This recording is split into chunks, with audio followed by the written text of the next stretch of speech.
Hello and welcome to Off the Shelf Reviews podcast number 68. 68! I'm Gary. And I'm Ian. And today we're going to be catching up on the latest film and TV news, and we're also going to have a catch up on the latest films and games that we've played. Yes. Ian, how are you doing today? I'm doing quite well. I mean, it's quite hot out there today. The summer's actually started to kick in now, even though we were supposed to have passed summer. Right. We're recording during the day at the moment because we haven't got Andy with us. He's busy with family stuff. He had his birthday 1st of September. And I forgot to send him a message. Then his daughter's birthday was like 4 days after that. So he's been really busy trying to do all that and trying to do work as well. So shout out to Andy.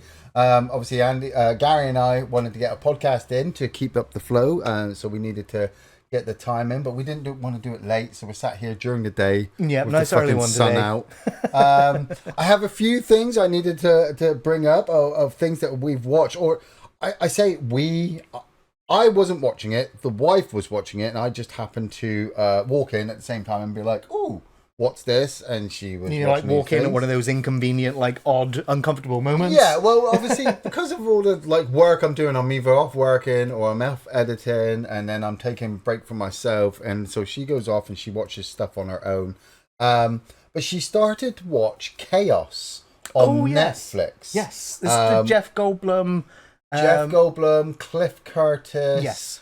Greek mythology, but based in kind of present day kind of mentality. It's a weird kind of, like the Leonardo DiCaprio Romeo and Juliet style thing. And like I said, I happened to come in after a couple of episodes, and I walk in, and she's telling me about this show. Jeff Goldblum plays Zeus, and he is trying to avoid his own fate. He has been told, everybody in this universe is told their fate. Okay. Right off the bat. You've got Eddie Izzard and two other people who are playing the three fates. And when they tell you what's going to happen, that's going to happen. That's obviously how we always understand Greek mythology works. And they've told Zeus his fate. He doesn't like the sound of it. So, question. Yes. What have these gods been doing this whole time to get to modern day? So, this is the funny thing. Like I said, I didn't kind of catch the beginning. Okay. So I think it's just the fact that they are there in present day. Yeah. But as I was watching it with Linda, I also got the idea that, and it's kind of a crazy thing that they've got going on. So the gods work on belief. You believe in Zeus. Yeah. Zeus is powerful. Right. If people fail to believe in the gods start to die away. Yeah, much like that's not a new concept or anything. No, that's fine. But it's a concept that they've thrust upon Zeus, played by Jeff Goldblum, who's like, well, hold on a minute, I don't want to die.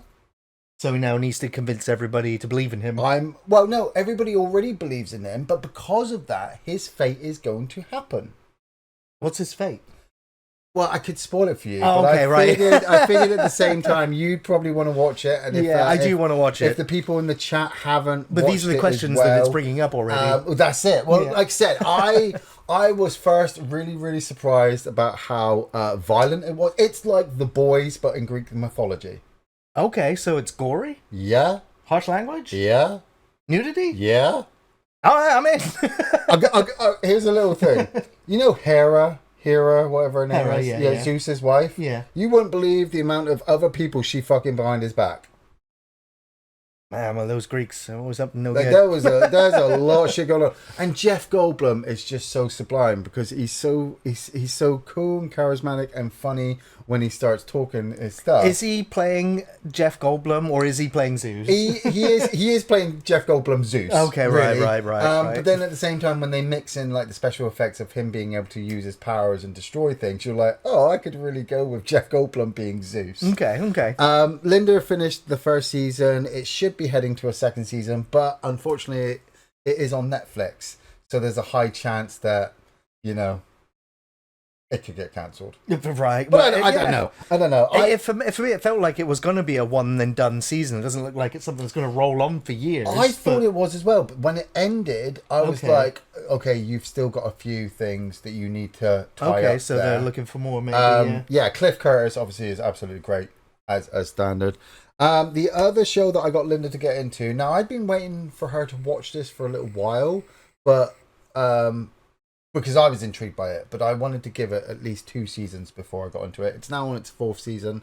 Only murders in this building. Okay, yeah, you mentioned this to me the other day, and I was like, it's Steve Martin and Martin Short. That's right. And I'm like, those Selena two are great Gomez. together. Yeah. So how come I've not heard of this show? I figured you haven't heard of it because Disney Plus put it out. Right. And so their first season put it out, and they marketed and advertised it. And the thing was, they didn't market it enough to obviously get this mass surge of fans in. Yeah. I think it was a case of, let's advertise it, see how the audience builds up, give the show more money, get them onto a season 2, get them onto a season 3, build up the fan base even more. Sure. Let's not burn it out too quickly. So I was intrigued by it because it's Steve Martin, and Martin Short, and I've absolutely loved them for years. But I wasn't completely behind the idea of this murder mystery, because that's basically what it is. It's a murder mystery show. Okay. They're investigating a murder that happens in the building that they live in New York, and the characters that they play. So Steve Martin plays this guy who is an ex-TV detective, Right. called Brazzers, I think it is. And so Steve Martin has his own quotes from his own show. He's got his own fan base from people who watched him when he was younger. He's over it, Okay. but at the same time, he's always kind of waited for them to call him back so Right. that he can relive the glory days. Yeah. Martin Short is playing this Broadway director who has made a ton of Broadway shows ever since the 70s. And they've all been failures. He's still going. But he's still going. Because Martin Short, he's got this fucking energy in the show where he has this idea. He thinks it's amazing. He thinks it's exciting. He wants to get it out there. Then it doesn't really go the way that he wanted it. Yeah. But it does go away. And then he just completely goes, oh yeah, that's exactly how I planned it. That right. And you're like, no, that's not... Then you've got Selena Gomez. Now, I've not seen a lot of things that Selena Gomez has starred in. Same. I don't think I've seen any, actually. Yeah. Her character that she's got in this show, the script that they've got for her is just so dry and so witty. Like, okay, imagine Aubrey Plaza. Okay. But Selena Gomez. Right. So she's just, every time somebody says something, she's got a dry, witty comeback. She's always putting Martin Short down because he's always bouncing around like, let's do this. And she's like, no, how about we fucking don't do that? The language in it, that was the most shocking thing I couldn't get over. Because Linda just finished Chaos. She's like, oh, I don't know what to watch now. And I said, oh, well, let's try this show. I want to see what it's like. So we put the first episode on. And they are dropping F-bombs. Martin Short is, Steve Martin is, Selena Gomez is. And I'm looking at my wife like, what? I don't even swear this much. This is offending even me. And we got through the entire first season and it was just swearing after swearing and then just crazy ideas. And if you haven't seen it, I have to say to you, just one real clincher, one hook to get you in to watch it is that the very first episode, they find Selena Gomez standing over a dead body. Who does she kill? That's the thing. Who does she kill? You won't find out in the first season. They actually investigate a whole different murder.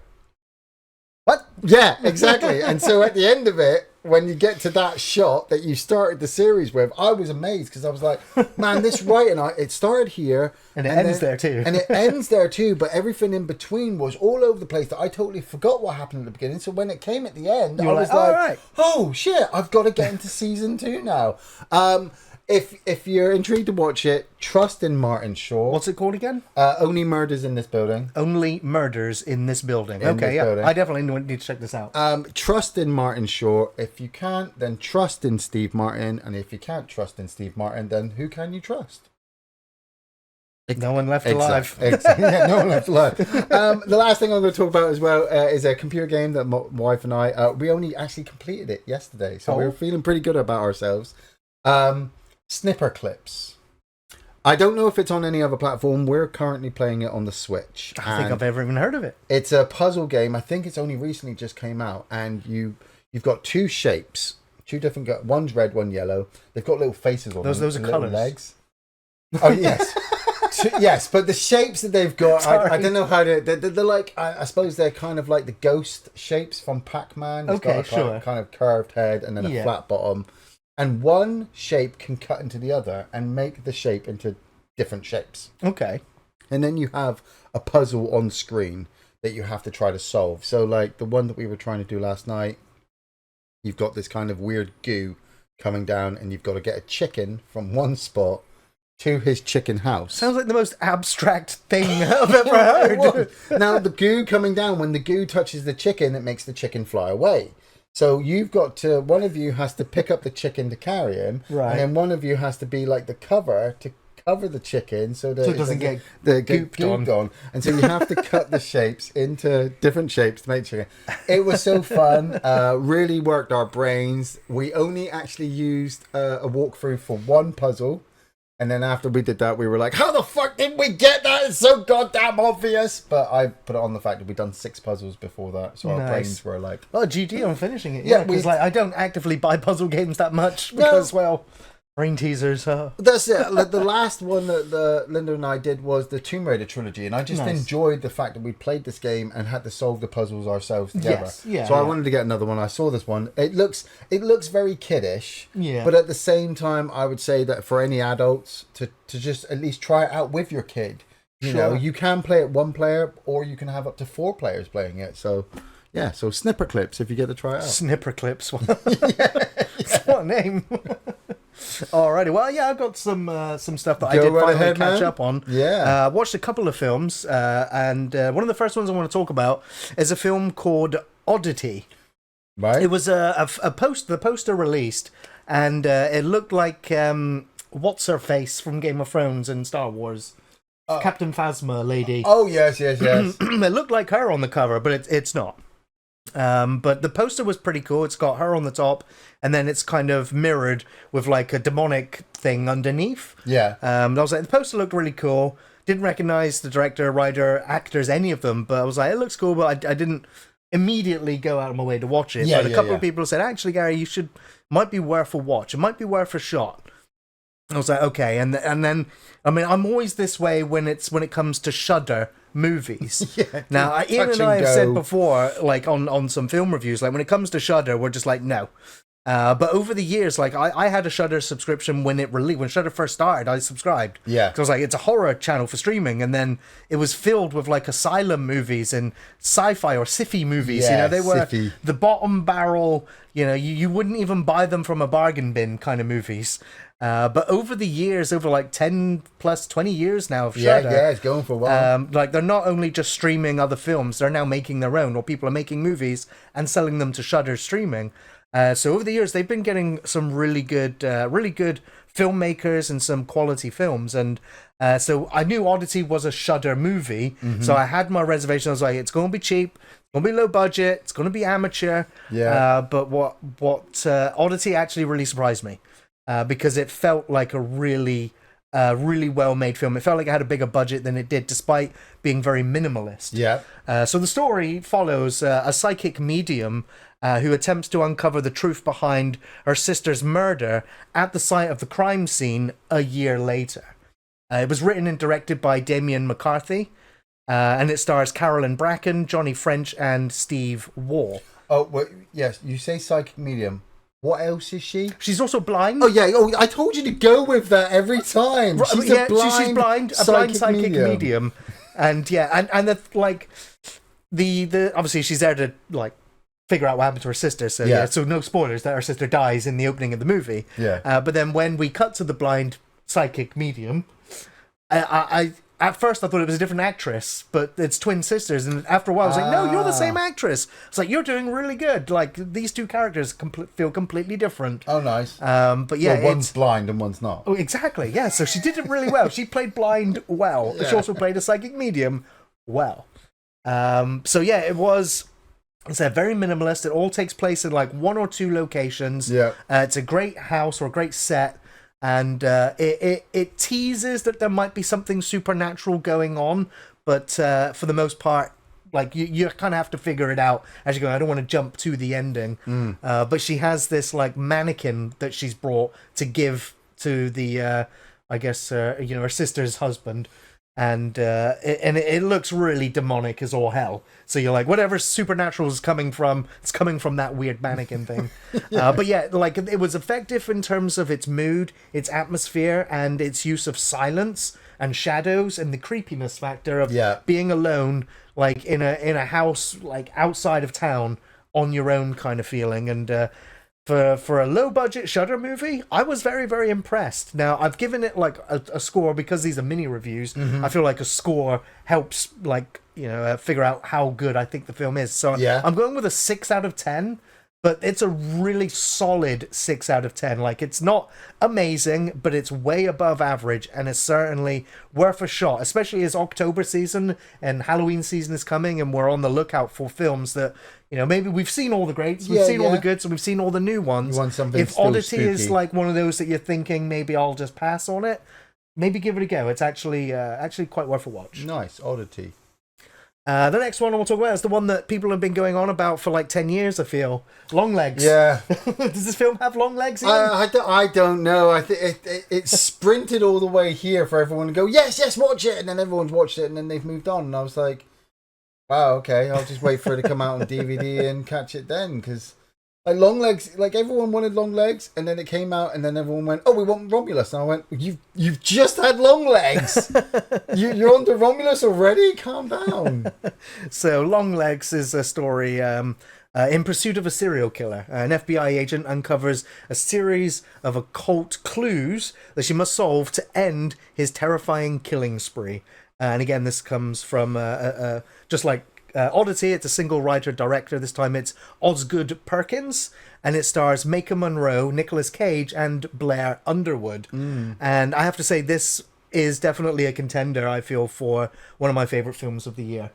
Again... There's not many contenders this year. No, it's been... Well, yeah, mostly washouts, right?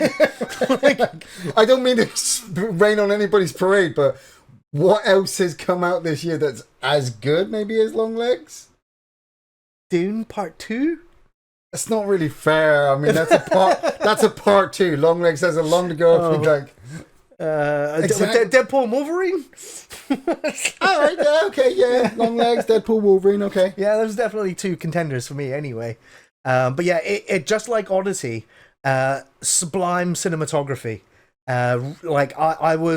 I was very impressed with the stillness of the film. Like, I was told this is like Silence of the Lambs, but modern age. Yeah. I was like, that for me feels like a bait, because this film didn't feel in any way like Silence of the Lambs. It didn't remind me of Silence of the Lambs once. Watching it, other than people saying that it did. And I'm like, what are you smoking? Is this just publicity stuff, really? It felt like because that when I heard that. It had nothing to do with it. Nothing like it, in my opinion. And it was a very slow, very stilted film. And I wasn't sure if I was into it until I was into it, and it caught me off guard. I haven't watched a horror film in 10 plus years that's given me goosebumps actively while watching the film, where I actually felt a moment of terror in the film. Yeah. That hasn't happened in a long, long time. Longlegs effectively did that. It wasn't scary, it was creepy. And that's also something I feel like modern horror movies just don't have. They're either exploitation, blood and guts till the blood's pouring down the screen, or it's fake jump scare, so you're just numb to it all. This film didn't need all the gore, it didn't need all the jump scares, it just needed shadow moving. The simplicity of it. The creepy factor just ratcheted all the way up. Well, so it's simplistic, but so damn effective. We've always said, though, with a lot of the horror movies that we watch, the most simple ones do the best effects. Black Christmas, Halloween. Yes. All of these movies, they do very well because what you see is the killer standing in the background, but he's not doing anything. He's just hanging about. And from what I gather, like I said, I haven't fully watched Longlegs. I did give it a wiki, and I thought, that's really interesting, and I'll get to it, but I'm not rushing to it like everybody wants me to at the moment. I'm going to give it time to digest among the normal populace. Yeah. And like I said, the normal populace watched it, and then they ran off to watch the next horror movie. So I was like, okay, so how impactful was this film? But from like what you're saying, it's It's not over the top with blood and guts and gore. It's not. You know, and somebody else, was it Andy or somebody else said that there was like some camera work. It could have been you in one of the Twitch streams. There was like a situation where you can see a silhouette in the background. Yes. You know, but you can't see what it is. That's effective horror. You know, putting something in the background that the audience can't see, but it's making you freak out because it's there. And then the person will turn around and it's not there anymore, but you still feel its presence. Yeah. That's good horror. Yeah, yeah. And of course, like, it's Nicolas Cage, right? Yeah, yeah. And is it? I don't know. Underneath all that makeup. Well, exactly, yeah. He's got sort of like prosthetic nose and cheeks and chin, so his face is changed. Yeah. And it is such an odd character. I mean, it doesn't... It's like, I'm trying to recall it, and it's just strange. Does he actually have long legs? Not really. Like, I know I know the reason for the title of the movie. I just always thought it was very strange to call it that. Yeah. But it's fun to see Nick Cage now. He's only in like 10 minutes of the film. So and I think that's great as well. It's kind of like like Beetlejuice only being in the film for 10-15 minutes. It's like the alien in Alien, the Jaws in Jaws. The less you see, the more you build up their presence. Yes. You feel it being there. So so it didn't need Nick Cage in on screen making silly noises and faces and acting bizarre for the entire time. But the moments he is there being bizarre, it is very awkward. Like that's like that you're an awkward, strange person, and I'd rather you just go away. Like, it was really good, really good. So I highly recommend Long Legs. I'm giving this one an 8 out of 10. Ooh. Really good fun. Why the 2 points off? What for Oddity? Oh, what 2 points off of 10 for Long Legs? Yeah. Because it's a slow, meandering, sort of thoughtful movie.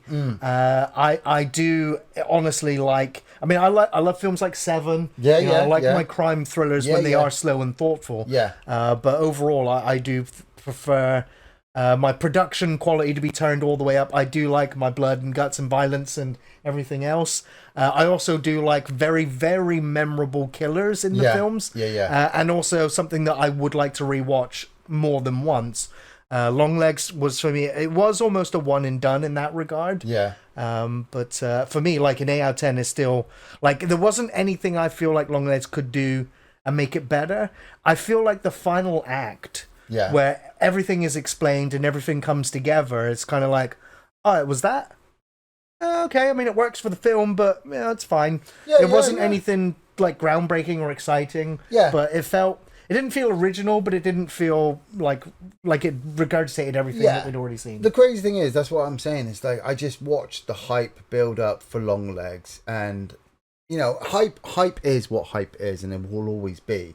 But that's why I always try to avoid it, because I'm like, you're getting yourself way too excited. This thing's gonna drop, and it's not gonna be as what you expected it to be. So, like I said, when Long Legs dropped, everyone went and watched it. They really liked it. They thought it was creepy, but they'd already moved off from it after like a week or two. So that's why when I saw it, it's like 8 out of 10. Yeah, that's a really good score. I saw it really high because I really liked the lead actress, and I really loved the pacing and the camera work. Like, it was the lighting, the mood, and the tone, and just that the camera work. Like, it felt almost at times a little bit Sam Raimi-esque. Even though Sam Raimi tends to lean more on the comical side of things. I was going to say, there were skewed cameras. Exactly, with the skewed cameras, But it also had a Fincher-esque look to it in places, like, especially because the camera kept back a lot of the time to give you the whole scope.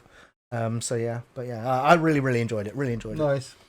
Something else that I'm really enjoying at the moment is a replay of Baldur's Gate 3. Me and my friend Nella are doing an honor run through the game. Now, this is a 60 to 100 hour RPG with doing the honor mode is permadeath.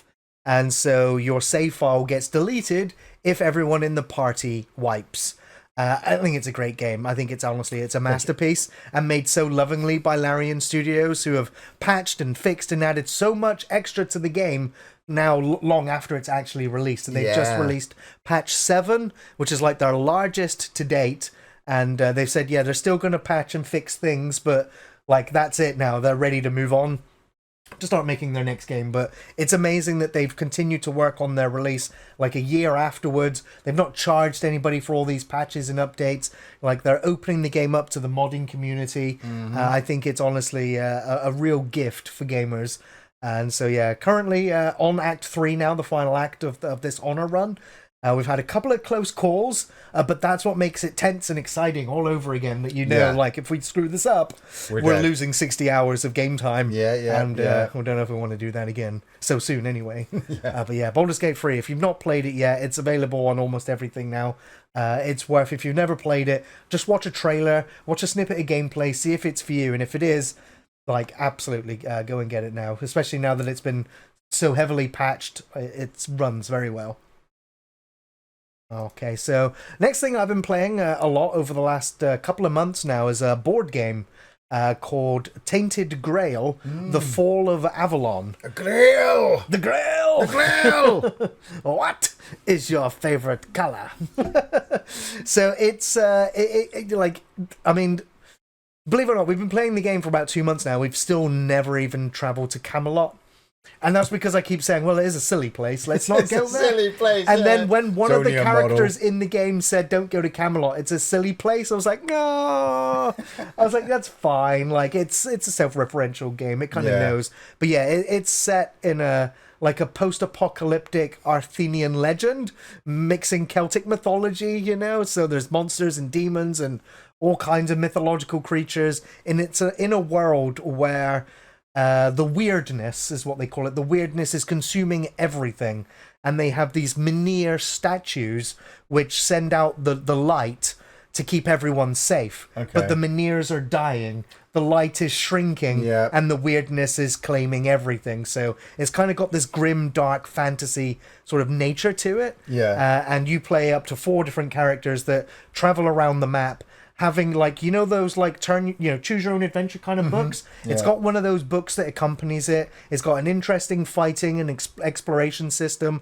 There's dice, there's cards, there's miniatures, and there's lots of story. And so, it ticked all the boxes for me of the type of things that I like to explore in a board game. So the Tainted Grail, I believe it does also have some cheapo Steam games that are in, like, first person. I've seen some footage of it, and I'm like, like, they've got the artwork from the game, the board game, but in video game form, I don't know. I'd not recommend it right now. Alrighty, well, one of the big films that I wanted to talk about today is Beetlejuice Beetlejuice. Okay. Best not say his name 3 times. Don't. After a family tragedy, 3 generations of the Dietz family return home to Winter River. Still haunted by Beetlejuice, Lydia's life is turned upside down when her teenage daughter, Astrid, accidentally opens the portal to the afterlife. This is, of course, from director Tim Burton. It stars Michael Keaton, Winona Ryder, Catherine O'Hara, Jenna Ortega, Justin Theroux, William Dafoe, and Monica Bellucci. Just to name a few. Yes. Now, I'll go into my negative first. Okay, he's getting the negatives first. My negatives first is that, as you may have guessed from my long list of cast, there are way too many characters in this film. Yeah, I felt There are way too many characters, and there are so many subplots. Like, this is a film of subplots. And only at the end, of course, do all the subplots come together, which you would expect them to do, because it makes it a coherent story. But for telling one story, it does not do. And unfortunately, because it is so segmented with all of these characters having their own mini stories within the film, when it cuts back to certain characters, it feels like they're just doing the same thing we saw them do a scene before. We're just being reminded that they're still in the film and that they're still doing the thing that we saw them do before. And that was a little bit annoying. It was like, okay, so you did the same thing again, but the gag was what this time? Like, it didn't... So, and that's mostly, unfortunately, for Monica Bellucci's character, where she plays the sort of the deceased dead wife of Beetlejuice. Yeah, but, like, I mean, spoilers. Didn't she kill him first? Well, they kind of killed each other. If she was killing him first, he just happened to kill her at the same time. Yeah. Now, there are a lot of like throwaway lines in the original Beetlejuice, which actually pay off in this film because they do call back a lot of those things and go, see? And that's fine. That's kind of cool. And I did like the sudden like cut to like a 1930s black and white movie where Beetlejuice is speaking in Italian. And it's just like, okay, now... I'd seen that clip online, yeah. And I also... so that was really my down, was like, the cast were great, but there was so many side stories that didn't feel like one story. Now, it's why I love Beetlejuice, is because it's a very simple story to follow. Yeah. You know, we follow the Maitlands after they die, enter the afterlife, and we go along that journey with them through everything. Well, that's what kind of annoys me with this sequel, is that the first one ends with the Deets all living in the house with the ghost. That's the whole point of the first movie, is that the ghosts want the family out. They get Beetlejuice in. Beetlejuice, the bio-exorcist. Beetlejuice turns out to be evil, so the family and the ghost work together to get rid of Beetlejuice. Yeah. Sequel comes along, the ghosts are gone. Yeah. They do explain it. I mean, which you expect. It's understandable. Like, if you were a ghost in the previous film, how have you aged?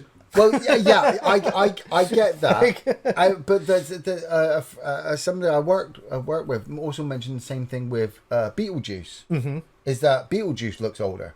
No, he looks the same. He is plastered under makeup. Well, okay, but that's the thing. It's Michael Keaton is older, yes, and so plastering him under the makeup to try to make him look as good as he did in the first one, and I think they succeeded. Is a bit more difficult.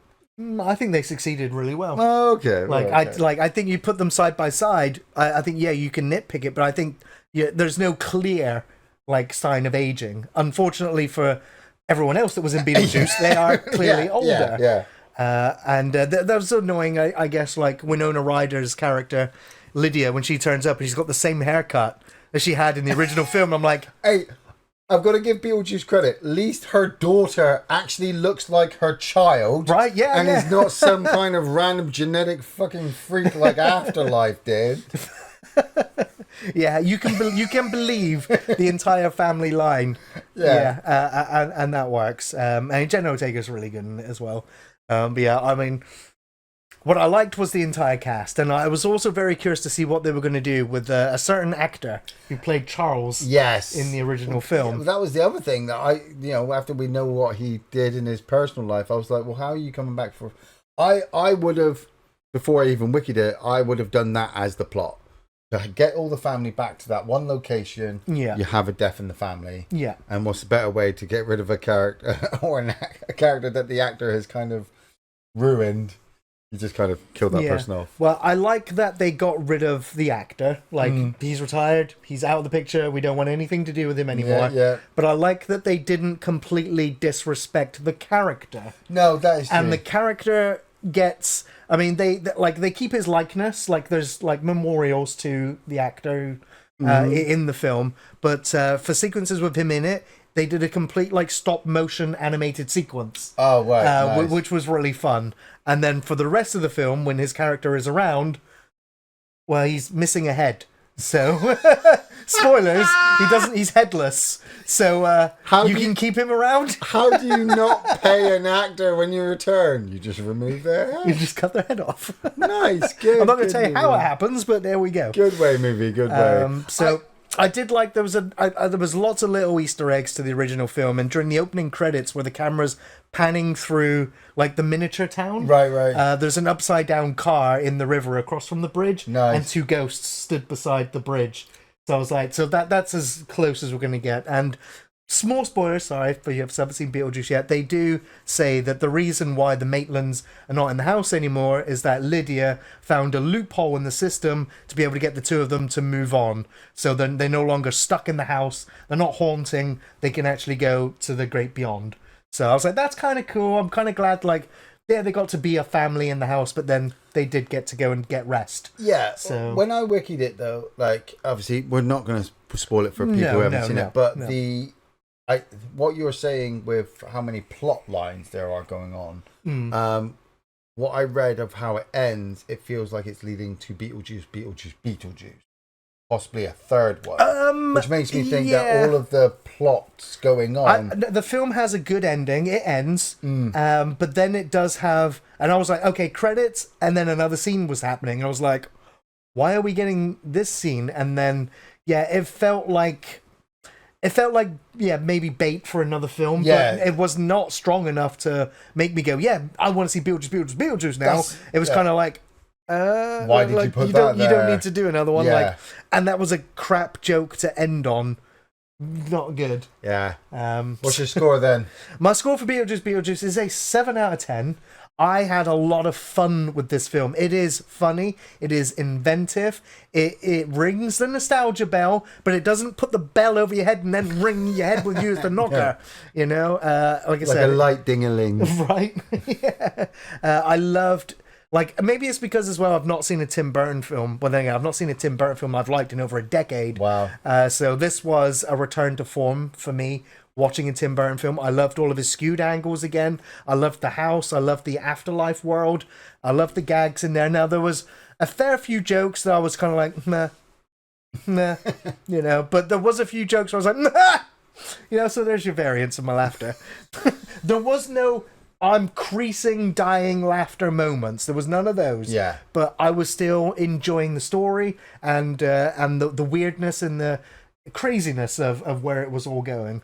And of course, seeing Danny DeVito as a janitor was kind of fun to see as well. Except there's loads of characters and loads of actors in here that are worth seeing. As a late legacy sequel. Yeah. This one works. Whether this one is going to be one that people remember years from now, I kind of doubt it. Yeah. I'd still think that Beetlejuice 1 is going to be the one that people still remember and talk about. Yeah. And they'll be like, oh yeah, there was a sequel, wasn't there?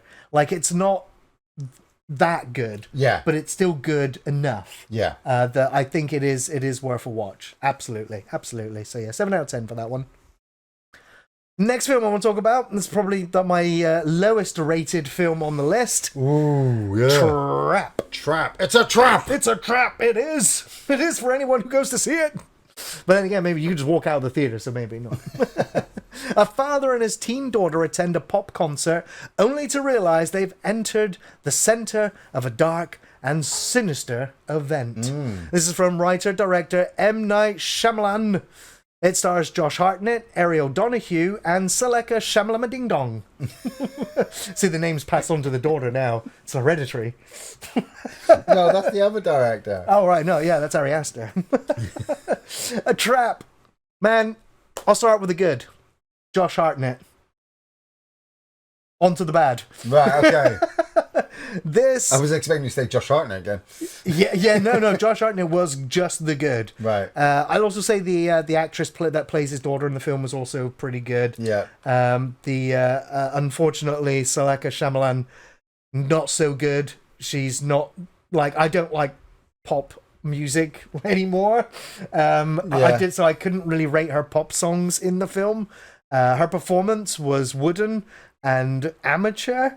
The film itself was lacking any suspense or drama, and then when the drama does happen, it's cringeworthy in terms of how well it's staged and positioned. There are so many moments in the film that it completely goes beyond disbelief, where I'm like, the film's not even showing you it, because it just makes no... It would look even more preposterous if they did. So they just go, yeah, he just got away. Yeah, he got away. There's a sequence where...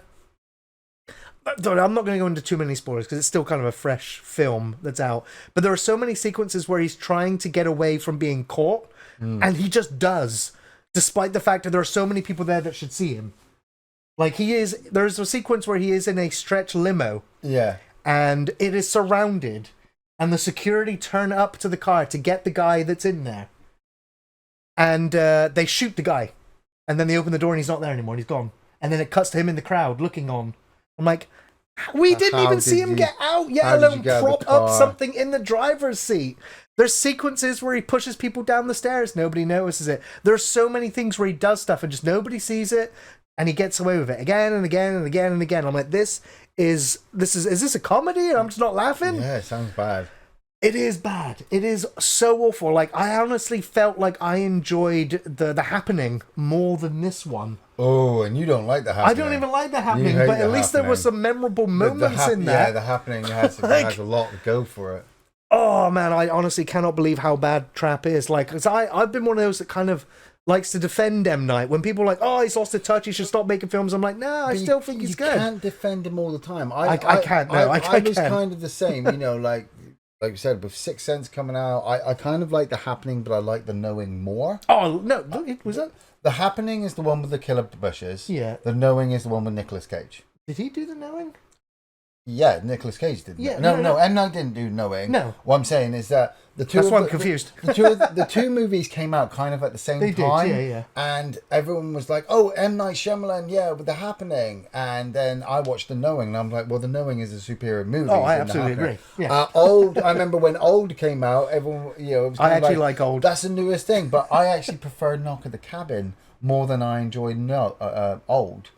I like them both, actually. I like Lady in the Water more than I like The Devil, which is the elevator one. Yeah, they didn't like I also didn't like the one in the woods with the village. Oh, yeah, the village. The village. The village is a bit weak. Yeah, the village is a bit weak. Unbreakable is amazing. Yeah, Unbreakable. Glass is great, but I'm not a big fan of the third one. No, it was Split. And then Glass. Sorry, I like Split. I'm not a big fan of Glass.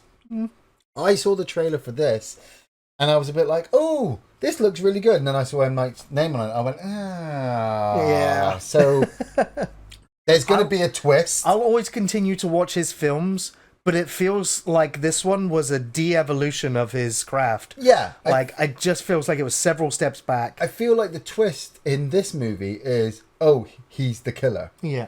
And so you spend the movie following the killer. Yeah. I honestly think that M. Night Shyamalan can create or come up or conceive really good stories. Yeah, yeah. But I also feel like he might just need to give his scripts to somebody else to make. Or give it time. Yeah. What really works with some of his movies is when he's written an idea, but he gives it a couple of years to ferment where he can add and take things away. True. I don't think it's been very long since Old that he knocked out Trap. True, yeah. And I'm like, well, maybe this was a great idea on paper, but you didn't, like, as you said, piss poorly executed. Yeah, from your review, it's just not good enough to keep the tension going up. How long was it? Like 2 hours? Hour 45. Wow, that's short nowadays. Yeah. So my score for Trap is a 4 out of 10. I wouldn't recommend it. Although the only recommendation I would give is to see Josh Hartnett. Yeah. I've always liked Josh since like The Faculty. Yeah. And even like H2O. He was fine. Yeah. And then obviously he disappeared for a window of time. No, you just stopped watching him in things like 40 Pearl Harbor. Or 40 Days a Night where he's giving 40 Days a Night. I think it was like one of the last times I saw him. There's that one where he's the cop buddy with Harrison Ford as well. Right. You just stopped watching it, man. Maybe. Yeah. But yeah, Josh is really good. Alrighty, so just a couple of other quick ones to go over. Umbrella Academy, final season 4. Linda really liked this. I think it's the worst season of the 4 seasons. Wow. So much so that I fell asleep during several episodes now, and I'm struggling to finish it. I feel like if I was going to finish it, I would have finished it by now, and I just do not have the motivation to hit play on it anymore. Yeah. Which is, I want to finish it because I want to be finished. Yeah, but it's just not good. I think, personally though, I think you burnt yourself out between trying to follow this and The Boys. No, like, and it's I just don't think so. It's a lot of super. You haven't been big into Umbrella. The first season is amazing. The second and third was really good, but the fourth, it just doesn't have that same energy. It just doesn't. It's just meh. Yeah. Terminator 0. Oh man.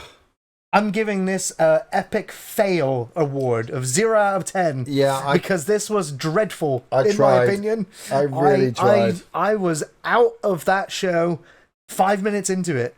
I've said this before, I'll repeat it, but like, Ian, how heavy is a Terminator? Pretty fucking heavy. These things can crush things with their hands. They can punch through glass. Well, yeah. Yeah. So in the first 5 minutes, when there is a character holding onto a rope, and there is a Terminator dangling underneath her, holding onto her leg. On her ankle, yeah. On her ankle, I was like, what? yeah, what now? Like, how is she still holding onto that rope? Holding herself and a Terminator. And not only that, how come the Terminator's not squeezing her leg? Yeah, she's able to then stab the Terminator into the head with this little device to help kind of reprogram it or something, or shut it down so that they can use the information. Terminator doesn't react or anything. The I liked... The animation was cool. I liked the initial idea that they were going with some new concept, but the problem is that... So the basis of the story that I got, because I missed the ending. I couldn't be bothered to go back and watch it, and I wasn't going to wiki it either because I just wasn't interested. So apologies to anybody out there who said that I should watch it, but I just couldn't bring myself to it.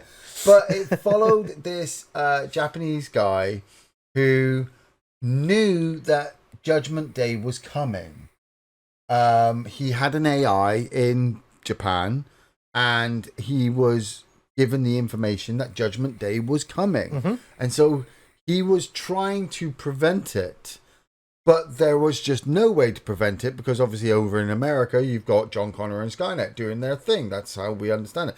But the show doesn't really go into that because I don't feel like they had the rights to talk about the Terminator movies, but they had the right to make their own Terminator idea. So what we see in the future is a character who is looking to try to get into the past to help this family of this Japanese guy this Japanese inventor happens to have a cyborg working for him, but doesn't know that it's a cyborg. And it doesn't realize it's a cyborg. Is this Terminator? What am I watching? Right, exactly. And it doesn't realize it's a cyborg until a Terminator comes back through time to try to kill this family. And now the cyborg goes, hey, look at me. I've got special powers. How long have you known about this? And you go through like 8 episodes. Like, there are some cool bits. Like, the family get taken to a police station. And so the Terminator walks into the police station. And so it starts killing everybody. So original. Yeah, it hits these certain beats. Like, you see the Terminator, you see the police station attacked from a Terminator, and it's cool. There's even a fucking line, isn't there, where like the Japanese inventor's in his limo, and his driver turns and goes, oh, look at this rain. Do you know there's a storm coming? And the Japanese inventor goes, you have no idea. And I was like, oh God, why am I still watching this? I that was where I drew the line. I was like, I'm done. Like, I fell asleep during so many episodes and woke up when something exploded. And I was like, all right, let's get... Yeah, I was ready. Out again. Just so dull, so slow, so boring. Dreadful characters, like no comprehension of like scale or weight or the physics of these machines. It just doesn't work for me. It failed in almost every level, so I had zero interest in even finishing that show. And personally, I couldn't. And I also feel like, I mean, like, we're both going against it. Yeah. But it seems like we're in the minority in not liking Terminator Zero.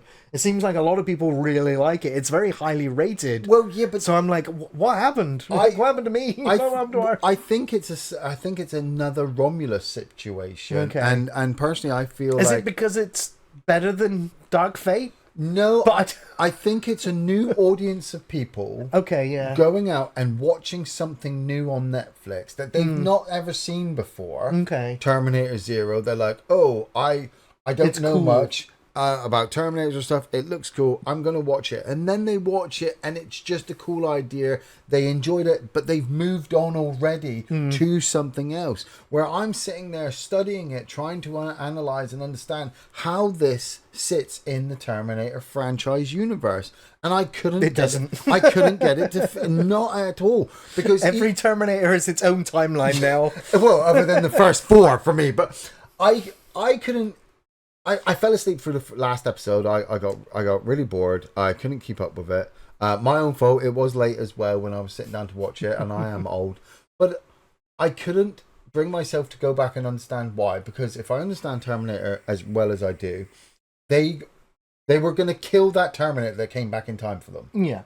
That was the aim. They have to kill that Terminator so that he doesn't kill them and that they can survive for the future. And cause a paradox. And cause a paradox.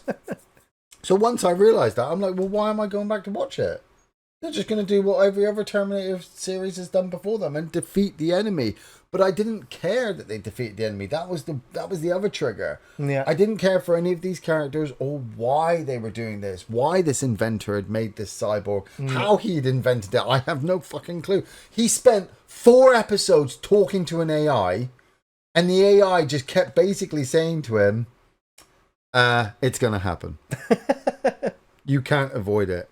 And you can delay it, but it's going to happen. It's going to happen. And the guy's like, yes, but I want to change the world. And I'm like, it's got nothing to do with you. Yeah. John Connor's in fucking America right now, running away from a Terminator that's trying to kill him. Yeah, Yeah. Wow. Yeah, but I, for those of you listening to the podcast, I would love to know in the comments if you have watched everything Terminator and if you have watched Terminator 0 and enjoyed it. I would love for you to let me know in the comments. Like, please tell me why I'm wrong. Yeah, and where does this fit? Why it is good, because I struggle to see it. I do. Like, when was it set? Well, actually, no, it does say, doesn't it? It's 2022 that they're in the future. Yeah. Because it has the time travel and then they come back to 1997. That's right, yeah. Yeah, so literally they come back to Judgment Day. To the original Judgment Day. To the original Judgment Day. So in this timeline, Judgment Day isn't stopped. Or delayed. Or anything like that. Because it happens in the films. Yeah. Oh, and there's a robot uprising because in Japan they've got all these robots and the robots fight back. Yeah. Oh. Well, if there's something even worse. Wow, really? Than Terminator 0 and Umbrella Academy and Trap, and that is Rings of Power, Season 2. I thought you were going to say Snowpiercer. No. No. Rings of Power Season 2. Like, I mean, I like looking at like the drop rate. Yeah. I think only 20 to 30% of everyone that watched Rings of Power on Amazon Prime made it to the finale of season 1. So they already lost 70% of their audience through, like, most of them fell out after the 3rd episode. They were done. And so I enjoyed listening to everyone from Rings of Power going, oh, well, 2nd season, we're hitting the ground running. We're going at full speed this time. Like, we're going to have battle scenes and action scenes and all this character stuff and all of these links to the trilogy of films that you know. Yeah. Rings of Power Season 2 is so far 5 hours of, fuck all happening. Like, I was like, in 5 hours, you could watch The Fellowship and The Two Towers, like, theatrical. Like, in that time, and like, you tell me how much happens, how much character growth and progression. In Rings of Power, we get nothing. We get regurgitated scenes. We get inconsistent characters. We get mundane, drawn-out dialogue. And you're like, these are meant to be elves. They're hundreds of years old with the wisdom, yet they talk like kindergarten kids. Like, it is so insulting to the original material. Like, the fact that they've just made up so much shit and made up all these characters, the fact that they have these characters behaving in such imbecilic ways, the fact that just nothing happens and it is so boring, it's insulting to anyone, not just looking for Lord of the Rings, but anyone looking for some entertainment or some fantasy. It is. I saw the. Like, how did you do this? I saw the internet meme of something about orcs with families. Oh God, yeah! Like, it's humanizing the orcs and making you care for the orcs because they're just misunderstood and mistreated, and they belong in this universe too, and they just need a home. Like, no, they're not. They are born out of the ground. They are violent and evil and savage. They do not have humanity. They are monsters. Yeah, Rings of Power is like, you're just bigot and racist. It's like, fuck off. Yeah, see, when I saw the picture, when I first saw the picture and I saw the female orc with the male orc trying to protect her, and the two of them have this sorrowful look in their eyes that they're being tortured by whatever has been torturing them. I was like, hold on, because like I'm all for giving characters that you would initially feel are, as always, evil, a background and stuff, and making you, like you said, it sounds wrong, but humanizing them and things like that. But it's really difficult to do that in a prequel when you know where it goes. Okay, I had this issue with Furiosa leading into the Fury Road with them obviously building up Immortan Joe's character and then fucking turning him into whatever they're trying to do with Furiosa. So when I see these friendly orcs, I'm like, so how they're not super friendly or anything. But no, but from the image, like I said, I only saw the image. It, from that image of the female orc with this like really upset look in her eyes, like, oh, why is he mistreating us? I'm like, so when you get those orcs outside Minas Tirith, launching the fucking giant blocks into Minas Tirith, you know, you've got that albino orc who's just like, the city reeks of fear. I'm like, oh, he's only misunderstood. He's probably missing his kitten. I mean, the people on Minas Tirith are probably all evil anyway for killing his family, so fuck them. I mean, this is another thing the show does. It's like, oh, Sauron, don't you feel sorry for him? No! Like, he got the orcs kicked him out of his home, and now he's travelling Middle Earth on his own, and nobody likes him. That's bullshit. It's like, you're Sauron. Sauron is like he's been super evil. He's like a deity. Exactly. He's from the start. He's evil from the start. He does one evil thing, then he gets defeated, then he does another evil thing. But then in this show, he puts on a human form and he falls in love with Galadriel, and Galadriel falls for him, and then she's like, "Oh, you're my sworn enemy. How could I fall for you? Oh, I hate you. I hate you. There's a tempest in me." Oh, you're not my Galadriel. And that's one of my biggest issues as well. Like, and I always say this about prequel shows. Sorry, just to cut you off. Think, right? Yeah. That Amazon were going to do a Conan the Barbarian universe series because obviously Game of Thrones was successful and they wanted fantasy and they wanted to put sex and violence and gore and all sorts into it. Yeah. And the fact that they pivoted now over to Lord of the Rings, I'm just like, maybe they should have done something in the Conan universe. It may have been fine. They should have. But then again, with the writers that we're seeing on this, I'm like, maybe not. No, maybe it would have been as bad as the fucking remake, or it would have been more Conan the Destroyer. The sequel that doesn't exist. Right. There's a sequel to Conan, Gary? No way, really? There's a prequel to Lord of the Rings now. No. I mean, there's another one coming soon, but that's actually from Peter Jackson. So yeah, he's come out of retirement and go, I have to save this. They have to, because like Amazon are just shitting all over Tolkien's work right now. So we need Peter Jackson to come back and go, fuck off. Let me do a Lord of the Rings something. Yeah. But I don't know if there's going to be enough goodwill in, like, people seeing anything Lord of the Rings coming out are going to be like, after the Gollum game, after Rings of Power, after the Mines of Moria, they're going to be like, you know what? Yeah, we're done with Lord of the Rings. Done. Yeah. You've burnt all the goodness out of it. I've been waiting to obviously hear about Rings of Power because I know the wife was interested in watching it. Mm-hmm. But I was also concerned because she's a real avid Lord of the Rings fan, and even she struggled to get through Rings of Power. And I think she was only really wanting to watch Rings of Power to really see where the story's going. If they could learn from the mistakes. And then obviously from what I'm hearing, I'm like, oh man, she'll be asleep. They've doubled down on the worst parts. She'll stop. I will say, like, the only good things about Rings of Power Season 2 is all the scenes with the dwarfs is actually really well written, really well acted. Love the costumes, the set design, and the dialogue, and the actors. Like, when the dwarfs are on screen and we're in there, I'm like, this is some good shit. Like, just scrap everything else that's going on because it's awful. Let's have a show with the dwarfs. Yeah, just like a dwarf show. Really good. Also, the music is done by Bear McCreary. Yeah. His music, it's nowhere near the heights of the movies, but it actually works in this show. It makes you feel like you're in a familiar place when you're in Middle Earth with his music, but that's it. I think as well, because there was that book that came out a few years ago. It might have come out long before that, but it was about I think it's about an elf and a man who fall in love, and it's the story based before Aragorn and what's her face, Liv Tyler. Yeah, Liv Tyler's character. It's kind of based on... Is it Arwen? Arwen, That's it, yeah. It's kind of based on that, and it's supposed to be a really great story about these two building up their love and then her giving up her immortality to be with him and stuff like that. I feel they wanted to go with that. They didn't think they would be able to get the fans involved, so they wanted to make it really big. So let's get Sauron in, let's get Galadriel in.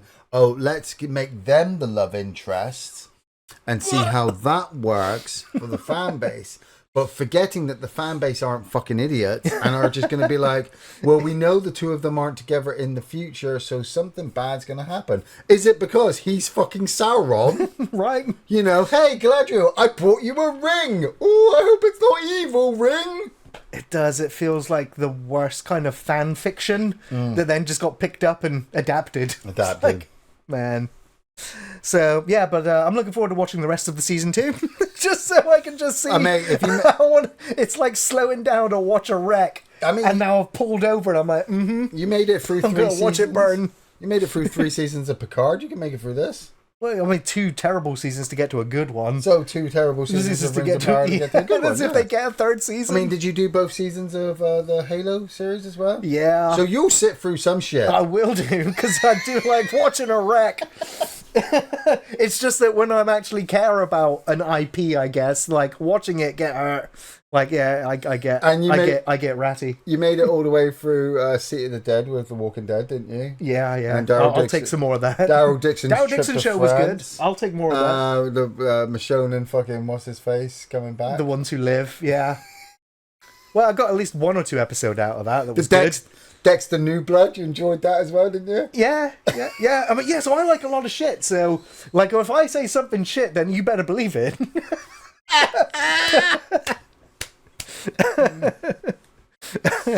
Alrighty, well, I think it's time for us to jump into some news. Well, I hate to bring the tone down a little bit, but a week ago we lost one of the greats. James Earl Jones has passed away at the age of 93. Legend of the stage and the screen, with a voice that will still be heard 100 years and beyond from now. James Earl Jones saw great success for his career, working with the likes of Stanley Kubrick in 1964, and then a huge role in both theatre and in film, working on Howard Sackler's The Great White Hope. Then in the 70s, he played the first black American president in The Man, before he would be launched into icon status after Star Wars, where James gave Darth Vader his voice. Now, Jones was only paid $7,000 for his voice work on the original Star Wars, which he gave up and gave to Dave Prowse, who actually wore the suit. Because he got paid less. He got paid less. Yeah. So he literally took a pay cut and gave it to Dave Prowse. Amazing.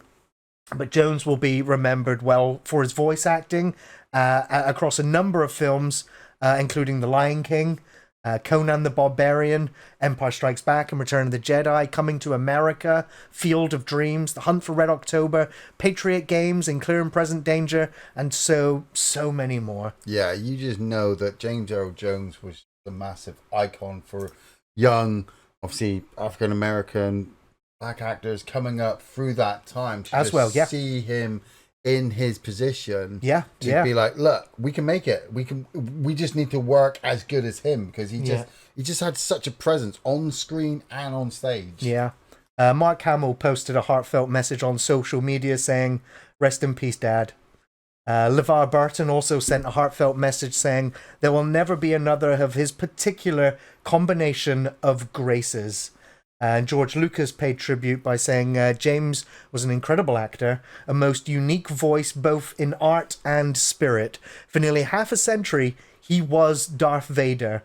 But the secret to it all is he was a beautiful human being. He gave depth, sincerity, and meaning to all his roles, amongst the most important being a devoted husband to the late Cece and dad to Flynn. James will be missed by so many of us, friends and fans alike. So yeah, well said there. We do also have another that passed away as well, Peter Renaday. Yeah. The original voice of Master Splinter has passed away at the age of 89. As a Turtles fan, it's very sad to know that Master Splinter has passed on. But the work that Peter Renaday committed as both actor and voice actor will, of course, live on. He also voiced Adam Phoenix in the Gears of War games. Wow. He voiced Duncan in Dragon Age Origins, which is a special BioWare game for me. Yeah. Loved Duncan. He also worked on shows like Archer, Halo, Lost Odyssey, Dead Rising, Angel, Tenchu 2, Batman the Animated Series, Gargoyles, Animaniacs, DuckTales, and many, many more. Like, this guy has a long resume of stuff that he worked on. So even though if you might not recognize the name Peter Renaday, you will have heard his voice either in cartoons, video games, or TV or movies. He worked a lot. So another one to be missed. Alrighty, well, into the news. Not much news since the last podcast, but I have hopefully selected a couple of news stories here that you guys might find of interest. We're starting with Jurassic World Rebirth. Because, 6 movies wasn't enough. Let's just keep making those dino movies. And you know what? I'm a sucker for dinosaurs. Yeah. And even though, the last 2 Jurassic Park movies were utter shit, I still hold out hope that we might get a good one. It's like they just keep digging up new ideas. What did I do? Or keep recycling ones that just didn't work. So Rebirth is the new title of the next dino movie, and we now have a synopsis for the film. Okay. This Jurassic entry is being helmed by Gareth Edwards, who was the director for Monsters, Godzilla, Rogue One, and The Creator. Oh, Monsters as in the one where those 2 people were walking across America? Yes, because that was the one that after that release, they were like, get him for Godzilla. And just like Godzilla, we barely saw the monster. We barely saw Godzilla in it. Monsters wasn't bad, It wasn't bad, yeah. But I like Rogue One, Creator, not so much. Yeah, not great. But filming is already underway with Scarlett Johansson leading the cast. Nice. It's set 5 years after the events of Jurassic World Dominion. The planet's ecology has proven largely inhospitable to dinosaurs. So the big thing about dinosaurs are loose in the world now. This film goes, but they all died off because they couldn't take it. It's like, so reset again then. Right, we don't want dinosaurs loose in the world, so let's bring it back in again. I didn't fully watch the last one, but I did catch the end where they destroyed all those bugs. I figured that was going to save the dinosaurs. I think they were... Yeah. So now they've got to go out and save the dinosaurs again. We're getting a retread of The Lost World, where... there are still some dinosaurs out in certain pockets in the world. Right. And now Scarlett Johansson needs to lead a team to go in there and subdue 3 of the world's largest dinosaurs to get the vaccine or to get some chemical out of their systems that they can use in medicine. I'm already bored. Yeah. Hey man, Scarlett Johansson's going to be running around in the woods getting chased by dinosaurs. Tickets sold. Yeah, that's because she doesn't work for Disney anymore. Well, for good reason. Yeah, which I get, but it also just means, she has just, I think she's given birth and she's coming back to work now as well. Yeah. And so they've come along with this Jurassic Park idea. My concern is that they have Scarlett Johansson in because she's a big name, almost as big as Chris Pratt, maybe bigger, but I don't think that... I gotta say this as respectfully as I can, because I really do admire her as an actress.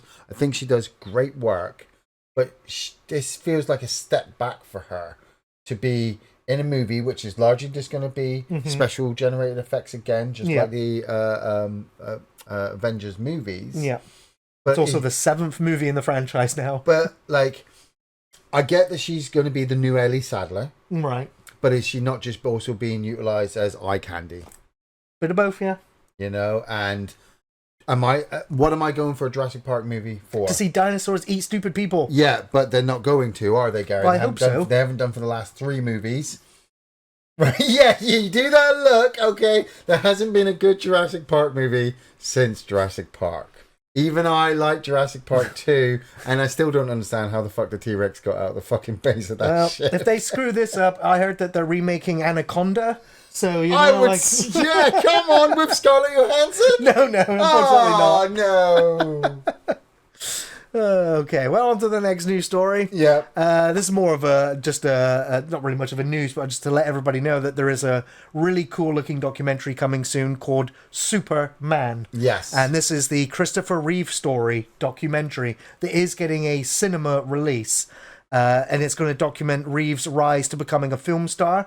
Follows his near-fatal horse-riding accident, which happened in 1995, that left him paralysed from the neck down, after which he became an activist for spinal cord injury treatments and disability rights.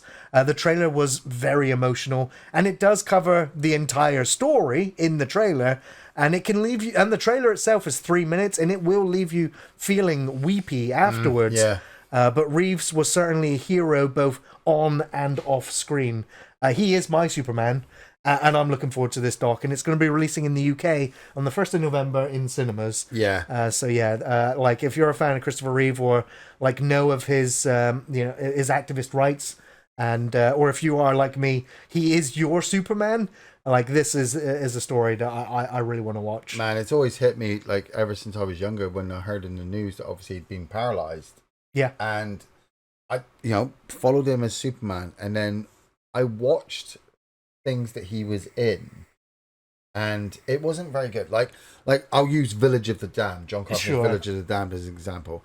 It's not a great film, but I bought it on DVD and I've rewatched it, and I'm like, he's good.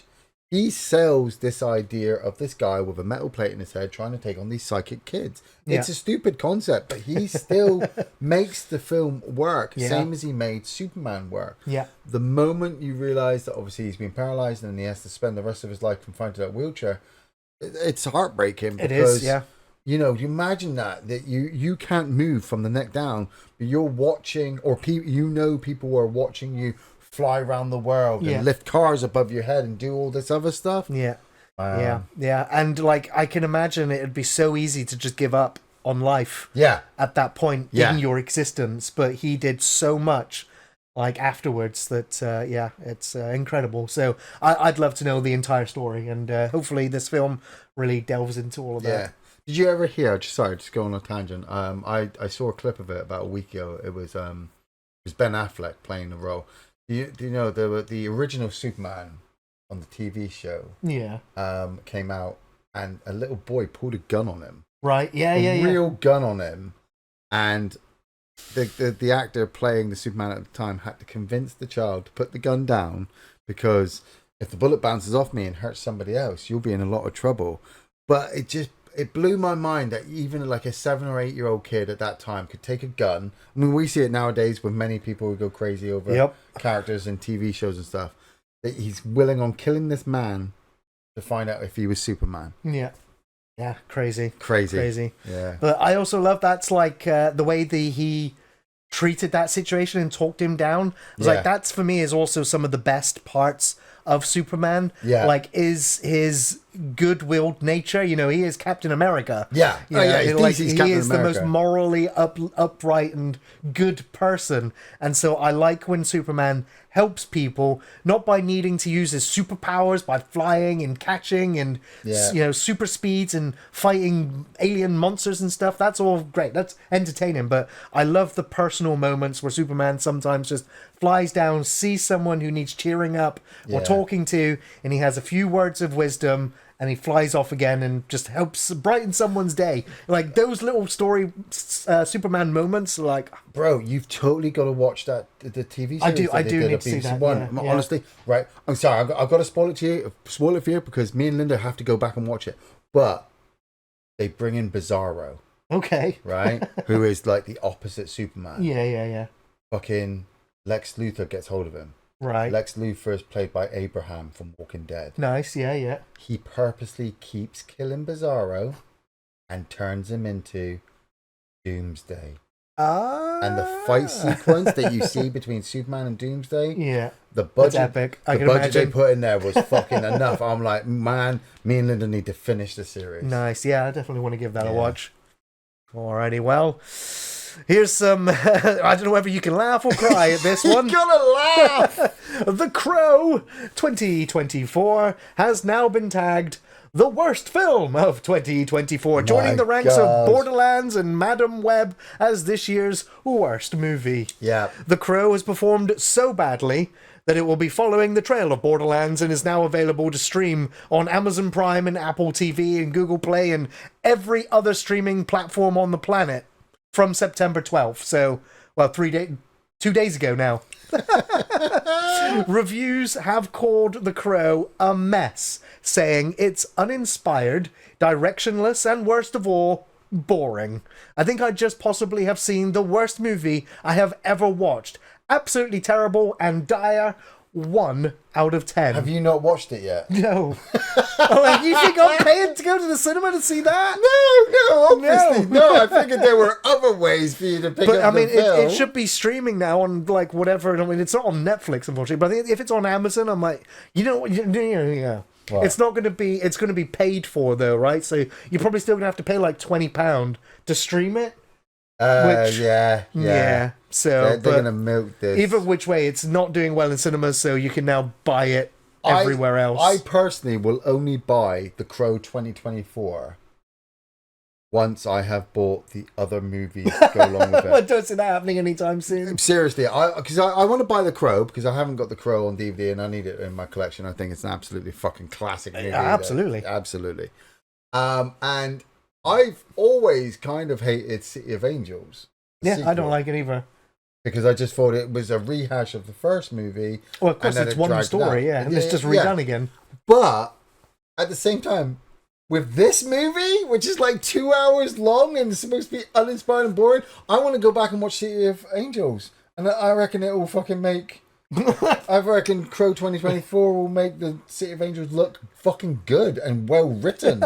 I even think, I'm even going on a limb to say that the one with freaking Edward Furlong in, David Boreanaz and Tara Reid, is probably going to be better than the 2024 version. I mean, at least I watched that one. I own that one. Yeah! I ain't going to be buying this one. Sorry, Skarsgård. I like you, but... forget this one. Man, the Crow original director has been roasting the reboot as well. Yeah. After it flopped at the box office. Yeah. Making a social media post saying, I thought it was a cynical cash grab. Not much cash to grab, it seems. Nice one, Alex. how you could fuck it up so badly. It's such an easy story. Yeah. But when I read the fact that the first 45 minutes was about Eric and Shelley falling in love. I'm like... it's like, you don't need that. Yeah. You just literally need to kill them off right at the beginning. Oh, but we need the audience to like the characters. Well, obviously they don't. And you gave them 45 minutes. Yeah, exactly. Like, we get a sense of their love immediately in the original movie. Like, film wastes no time. It's the fact that the first movie, and shoot me if you think I'm wrong, the first movie has Ernie Hudson set it up so perfectly for you. Yeah. He sets up. You see Eric on the floor. You see Shelley still down on the floor, and he's able just to set up what's happened right there and then from the first 5-10 minutes. Yeah, with the little flashes that we get. Yeah. Yeah. No Ernie Hudson in fucking Crow 2024. Nope. Not gonna. So I'm not interested. Yeah. Alrighty, well, some quickfire news to see this segment out. Yes. But Deadpool and Wolverine has now crossed the $1 billion mark at the box office. Billions! Knocking Alien Romulus back off the top spot to reclaim it itself as the #1 film in cinemas again. Yeah. Romulus wasn't holding out for long. It knocked off Deadpool for a week and then Deadpool just came right back again. Even then, somebody said to me, they're like, Romulus has made more money than Wolverine Deadpool. I'm like, no, it hasn't. Good luck with that. Close. Let's see how well that works. Deadpool and Wolverine is now the second film to pass the $1 billion mark this year, following Inside Out 2. So between those two releases, Disney are actually having a pretty good year, despite all the flops they've also had. Like, they've made all their money back from all their failures just from Deadpool alone. And made all their money back from their fucking theme parks. Well, true. And their subscription service. And well, I'm just saying that Disney have now earned $3 billion just from those two movies. So. Yeah, well, and take into account as well, they also had Alien Romulus.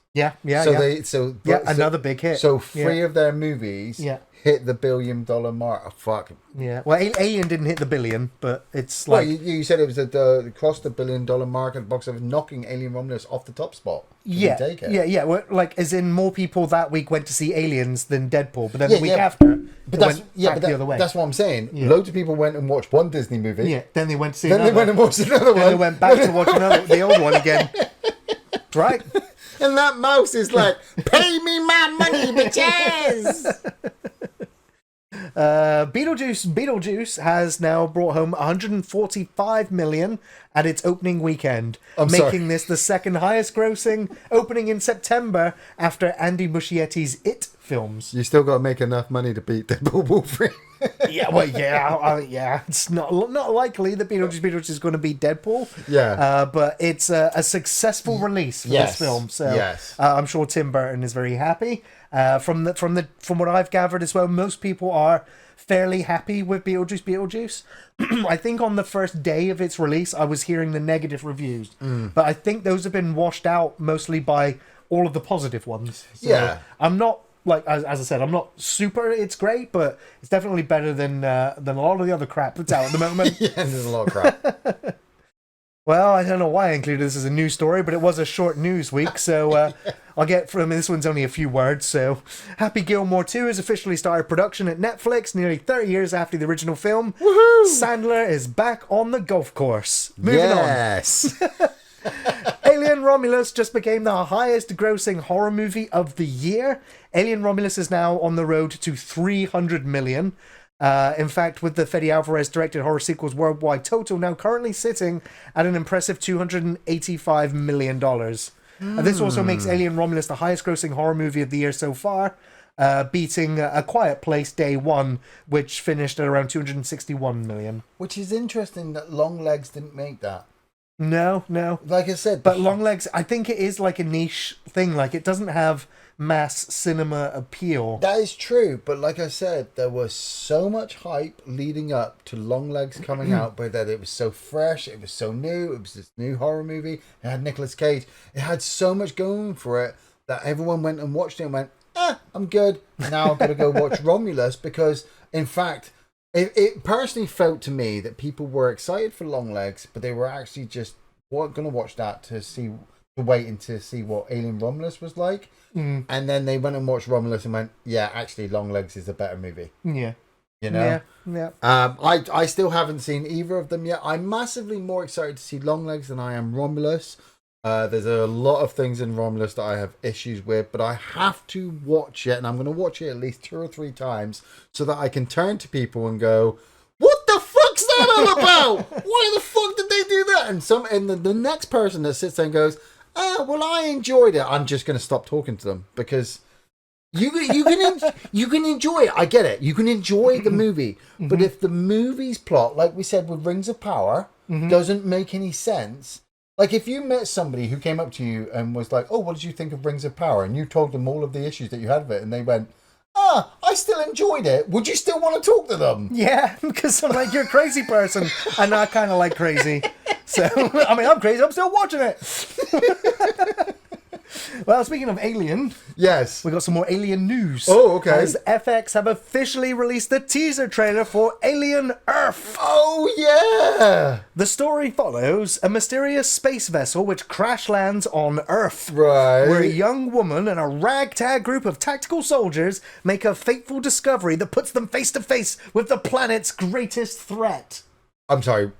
What? Let that sink in, but I'll give you some more. Okay. The series is set 30 years before the events of the original Alien. Right, okay. And it deals with the emergence of the story's infamous Weyland-Yutani Corporation and the race between corporations to create new android life. So now I'm beginning to think that the xenomorph is what they used to make the androids in the Alien universe. Right. And that's why the androids have this deep fascination with the xenomorph. Right. That's my theory. Right. Right. So. Right.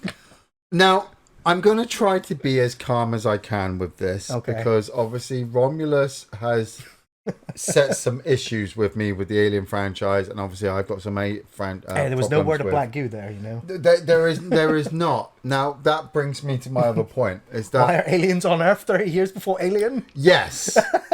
Now, if you look at the timeline, and I've said this a couple of times, is that 30 years. If you go back 30 years before Alien. Before Ripley lands on that planet, that puts it at the time of Prometheus. Yeah. You can look it up online. There's a whole, like, people have studied the timeline, it. The dates, and stuff like that. Now, either you're counting Prometheus and Covenant exist, and so this mysterious space vessel is already on Earth while Shaw and all of our crew fly off to find the engineers. Yeah. Which really can't make any sense, because this says the emergence of the story's infamous Weyland-Yutani Corporation. Right. And Weyland was already on that ship flying off. Now, if you are not incorporating Prometheus and Covenant, that means that you are completely disavowing those 2 films exist in this franchise. And if you're doing that, I haven't got a massive problem with that, but what I do have a problem is that, like you said, 30 years before Ripley came across this alien 30 years ago embryo. Sorry, I'll stop doing that. No, keep doing it. I fucking love it. That they already had this ship. Now, okay, what if, mate? And I'm going. Isn't that what Alien is right now? What if? yeah. What if they come across this crash? Because it is literally just Alien all over again, with a mix of aliens involved in it. Yeah. They're coming across this derelict ship. There's a couple of them going to get facehuggered. There's going to be xenomorphs born.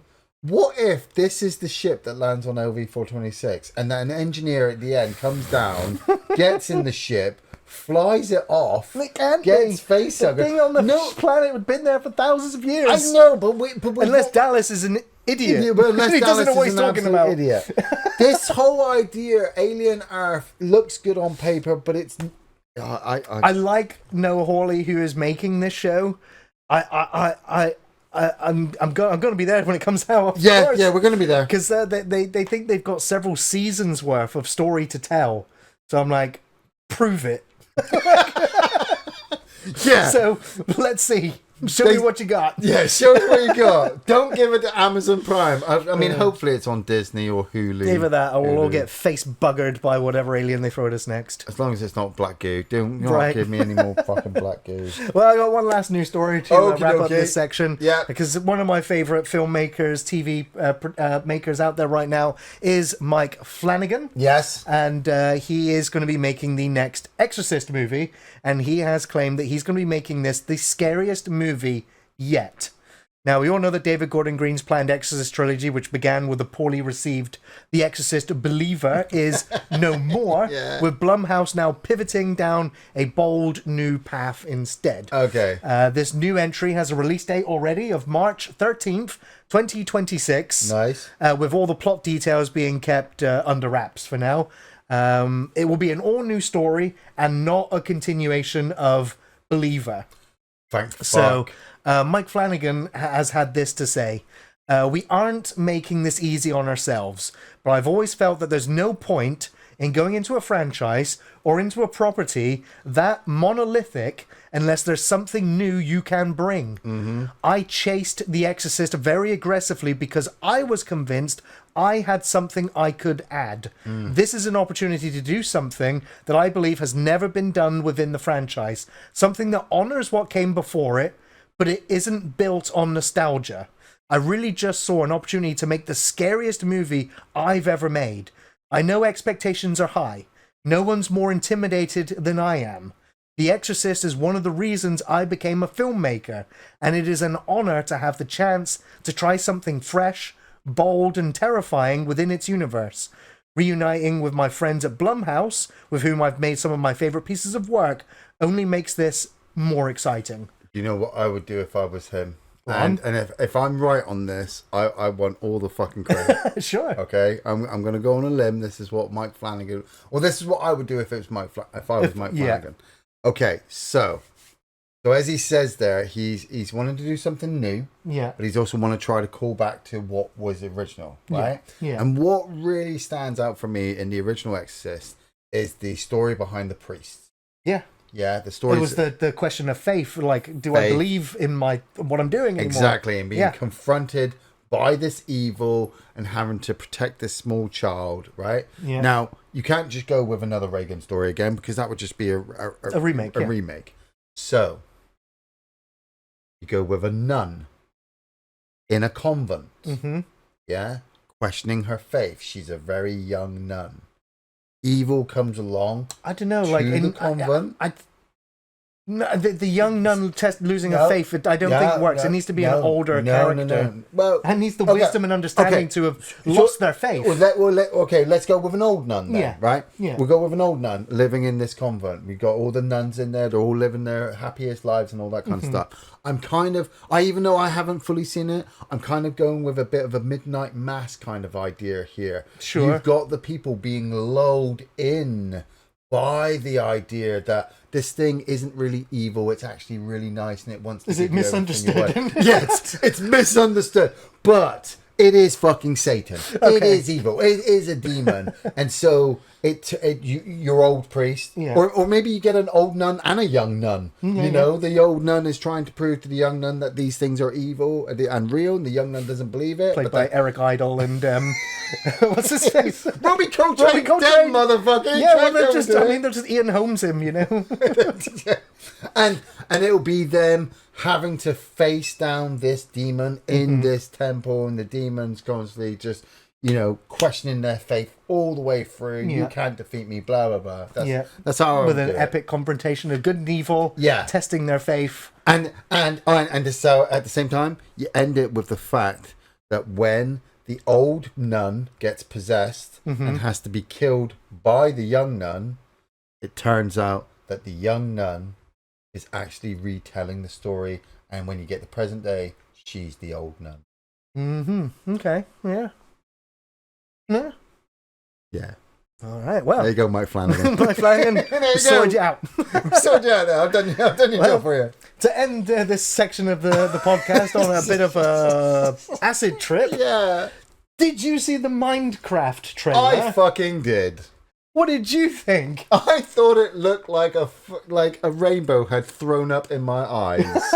Yeah, right.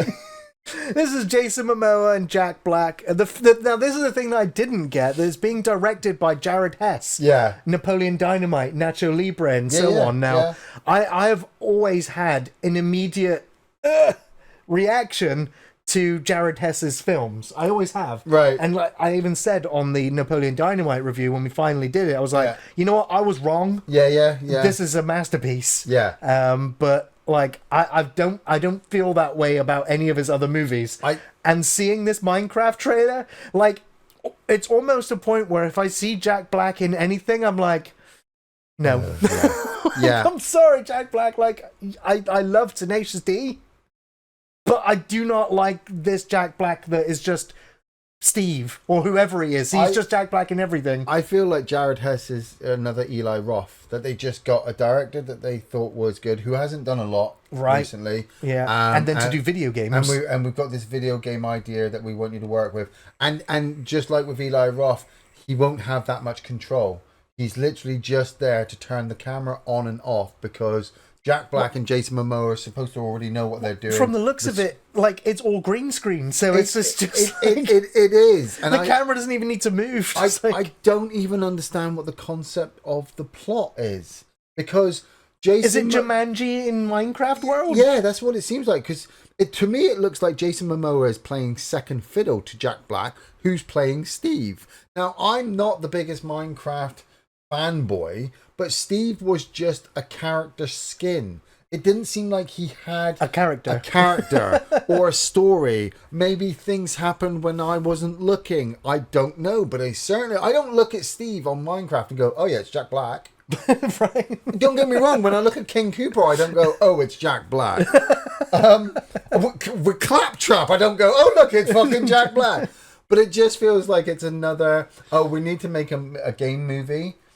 Jack Black is doing well. Yeah. You know, he made Mario, so we'll slap him in it. What else do people like? Well, people like Jason Momoa. So if the mum and dad and kids are coming to the cinema, then mum's got Jason Momoa, dad's got Jack Black there to make him laugh, and the kids have whatever the rest of all of the animals and weird bricks and stuff and worlds within the worlds of Minecraft. And that's the other thing as well. It's like, okay, we've CGI'd it. Why they couldn't just make it look more like Minecraft, because now it just looks like it looks like the Minecraft you should have, right? But you don't. You have whatever that shitty version of Minecraft you've got. It makes me think I would love like a Wes Anderson Minecraft movie. Yeah, you know? Yeah, with puppets and models. That would be amazing. Real sets. Yeah, but yeah, this just looks like you said, like a rainbow threw up on the screen. It looks. Like, I mean, that's it. Like, it looks so alien and foreign and fake that I just couldn't buy into it, even for a second. I was like, well, I hope fans of Minecraft get something good.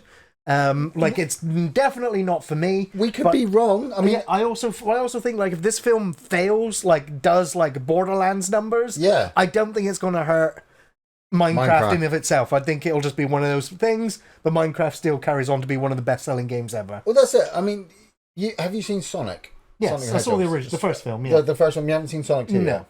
Watch Sonic 2, it's just as good. I will do. When I need a dose of Jim Carrey, I'll return for Sonic 2. But the crazy thing is, do you remember how we all felt when Sonic dropped? And we first saw the trailer and we were like, dreadful, oh my god, that looks absolutely horrible. They went back, they refixed it. I kind of feel the same thing with this. That's a lot to change. It is a lot to change, but they've got time. How long until it comes out? They didn't give a release date. I don't think they got time. I don't think they got time. Yeah. All the money. I mean, actually, I did read something just before we hit record that somebody on the set of Minecraft... They had a set? Complained because supposedly Jason Momoa was negative, or vocally very negative, to some people working on that set because they were trying to do... It was like another Christian Bale situation. Sure. They were trying to do the serious scene.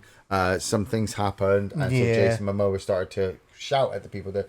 And one of his co-stars said, well, that's just kind of unprofessional work environment. But I'm like, if you're Jason Momoa playing second fiddle to Jack Black on the Minecraft movie, you're fucking pissed. You used to be fucking, Dal Grado or whatever his name was? Drogo. Khal Drogo. You were Conan for a second. Yeah, you were Aquaman. Now you're second fiddle. Don't even know who your name is. You're not even Carl Gass. Right. Well, that's going to bring us to the end of the first part of the podcast. Yeah. We're going to take a small break, but when we come back, we'll be answering your questions. Nice. Don't go anywhere. And welcome back to the podcast where we're going to be answering your questions. Yes. First question on the list today is from David Morris. What up, David Morris? Hi, fellas. Awesome podcast and reviews. My question is, what is your favourite alien from any film? Now, I've got a list. Yes, but I think it's always going to be the same answer for me. It's the Xenomorph from Alien. Now, I guess the nerdy response would be Xenomorph XX121, which was its designation in the comic books, which has now been canonized after Alien Romulus, officially calling it the Xenomorph XX121. Right. But that is my favorite alien creature. You know, Geiger's design, his artwork for that universe, for that creature, is amazing. Why 121? I don't. Does that mean that there's been 120 before that one? That's just a designation. So yeah, there's lots of other designations for other creatures and aliens. Right, of course, they've colonized other planets. They found other creatures, but yeah, that's the designation. Right. For okay. it. Oh, okay. So, Yeah. But my other answers are, of course, the Thing, the Predator, Killer Clowns, the Borg from Star Trek, Jean Jacket from Nope. Yeah. The Blob. And I guess Yoda. Yeah. Like Yoda being the friendliest of the bunch. Like I had to think of one friendly alien, and I was like, it sure as shit ain't going to be E.T. So he's quite friendly, yeah. Man, yeah, the Thing has always got to be the top one for me. There's no defining I just love image the of it. idea It's of everything. It's the horror transformation is the creature. The Thing, it takes over at such a biological level, and then it can just explode out to all these other things.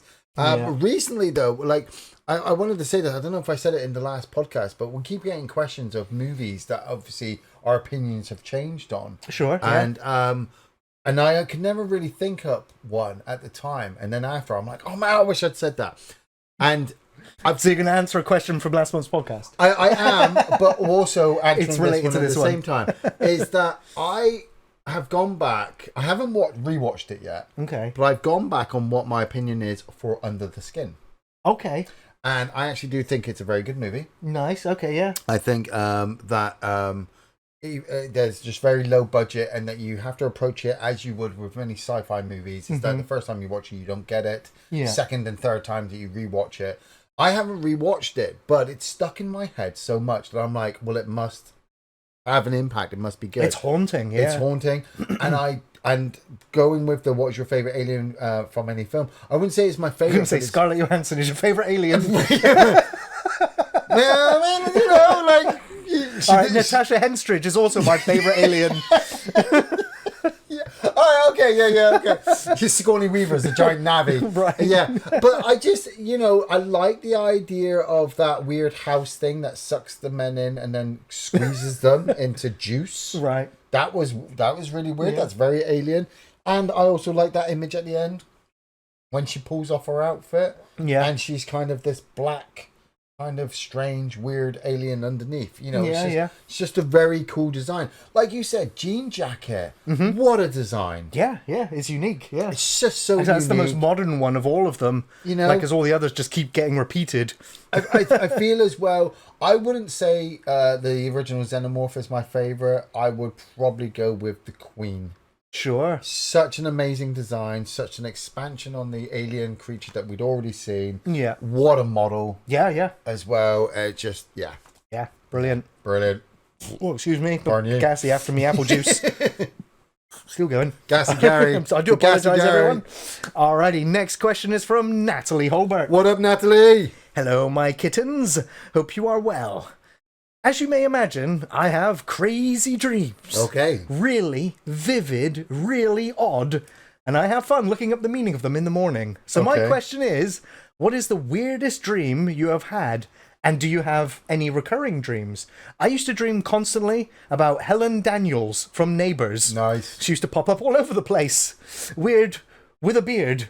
Oh yeah, weird with... the beard. Weird, yeah. The dreams, not Helen Daniels. But over to you, gents. Okay. Cheers, Natalie, for the question. And yes, I haven't had one. In my 20s to 30s, I had recurring dream. Yeah. And now from my 30s to 40s, I've had reoccurring dreams. Okay. From my 20s to 30s, I constantly had nightmares of giant tsunamis, to the scale of the ones from not Inception, the Interstellar. Oh, the planet they land on and those giant waves. Yeah. It always starts where I'm either in the city, I'm on the beach, I'm somewhere, and I always look across the horizon, and when clouds are just over the horizon line, and it looks like a cresting wave. That's what the dream starts like, but then that cloud line keeps moving and moving and moving. Then you hear the destruction and the panic and the screams, and then poof, hit by the wave. And I wake up every single time. Every single time. Unfortunately, from my 30s to my 40s, my recurring nightmare is actually of nuclear apocalypse. I have watched in my dreams, I've been close and I've been far from impact. But almost every time the shockwave wakes me up. And it is absolutely horrifying. I have been a victim of a nuclear apocalypse 15 times in the last 10 years. It is horrifying. And only once in one of those dreams did I was actually aware of what was coming, because everybody gathered to watch the nuke. Everyone was up on this hill. We'll be the best spot. It's going to land there. Okay. And so it was woohoo, here it comes. Let's enjoy the fucking Armageddon. So yeah, those are my recurring nightmares. Judgment Day. So it's either death by water or death by atomic fire. Okay. Dark. Yeah. I know what I have also. I've got a giant encyclopedia of 20,000 dreams over there. Yeah. So yeah, I know it's basically about my inability to be able to stop the powers that be, like nature. Some things are going to happen, and I'm going to be taken out by it no matter what. Yeah. And so I guess that's a part of my brain trying to rationalize that reality, that there are things I can't change or beyond my control. Yeah, but that makes sense. Yeah. I'm pretty dead inside, actually. I don't think you don't dream. Well, strangely enough, I really don't. It's very rare. It's a well-known fact that stoners don't dream. Hey! We're alive, motherfucker! Well, okay, yeah, strangely enough, I don't have very deep, vivid dreams anymore.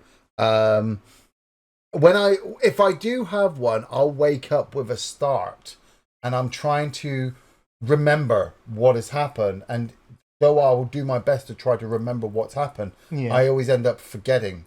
Sure. It can fragment so quickly, can't it? I used to, weirdly enough though, a few years ago, I started to realize that I think I was having actual slight premonitions of things, and because I would be in my dream and I would be like, oh, this feels like I've done this before. I'm either talking to the wife, or I'm talking to you, or I'm playing a game or something. And then I'd wake up and I'd be like, oh, that was weird. And then year or two, months, whatever, I'd be sat there going, oh shit, here I am. If this was the dream I had, I was talking to Linda in this way, or or you are now talking to me as you were in that dream. And so I'd have the premonition to go, okay, I know how this goes out, so we just go with it. Yeah. A lot of the times I'm listening to the wife's dreams. The wife will come to me and she'll go, I had a really weird dream last night. And the moment she says that, I'm like, this is going to be good. Like, you're just like, did I do anything bad in your dream? Because it wasn't me. and a lot of the time, there's been a few times where Linda's just been like, I had a dream last night where she's been trying to get to me and she can't find me. Yeah. And all these other people are getting her to do all this other stuff. So she's rushing around and she starts to really freak out and start to get overstressed. And much, the wife's just like you.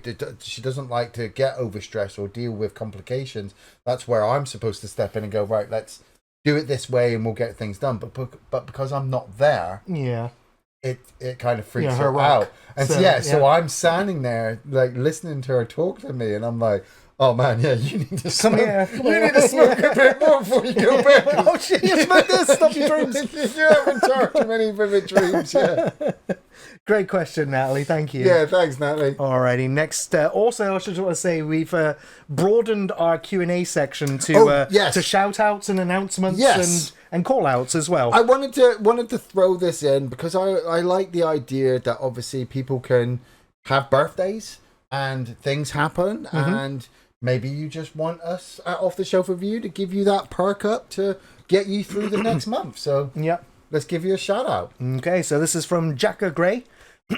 Hey guys, would love a shout out from the Plymouth Massive to the dog in Dorset. What up, dog in Dorset? Yo, Jacka Gray. I just watched Rebel Ridge and loved it, and I was wondering if you guys have seen any of Jeremy Saulnier's other movies like Blue Ruin, Green Room, Hold the Dark. Excellent shootout in that one. Nice. And what you thought of them. Keep up the great work, guys. Cheers, Jacka. And we do have a review for the Green Room. Yes, I was going to say. On our YouTube page, so you can search Green Room Off the Shelf. You should be able to find that video. We both really enjoyed that film. Big fans of Patrick Stewart and Anton Yelchin. Yes. So yeah, we liked that one. But I can also say I was just recommended on Monday to watch Rebel Ridge. Oh, right. But I've not got to it yet. See, I think Blue Ruin, I might be wrong, but is that the one where a guy's seeking revenge on another family member? I've not seen it. So I know, or maybe not a family member, but he's seeking revenge for a family member. I can't remember. Definitely Green Room. That Anton Yelchin was absolutely amazing in that. The special effects, like I still remember vividly that one arm in the door. No, the dogs. The fucking arm in the door is horrible. Yeah, the dog's fucking horrible. But it's when they got the big fat guy on the floor and they just bring out that knife and she literally just opens him up. Yeah. And you're like, whoa, what the fuck? It's brutal. You say something like, I am Odin. Yeah. Fight me or something. Jeremy Saulnier's movies are brilliant. But yeah, Rebel Ridge is on my to-watch list. So yeah, I'll hopefully talk about that one in the next podcast. Nice. Next question is from Anthony Tellers. What up, Anthony? Hey, Gary and Iain. Hope you guys are well. I've recently rediscovered what I feel to be the best of the Sci-Fi Channel movies. Abominable from 2006, basically Rear Window with Bigfoot. And I was wondering if you guys had seen it, or have you any of your own sci-fi or asylum guilty pleasure films, the best from Texas. Cheers, Anthony. All I could think when you said rear window with Bigfoot is Bigfoot standing at a window looking out like, oh, there's some really fucked up people out there. Or Bigfoot's like in a wheelchair with his leg broken. He's got a big cast on. He's looking at a house like, hey, there's some weird people over there, honey. Don't look out there, Sasquatch. You'll get in trouble. They'll take your picture again.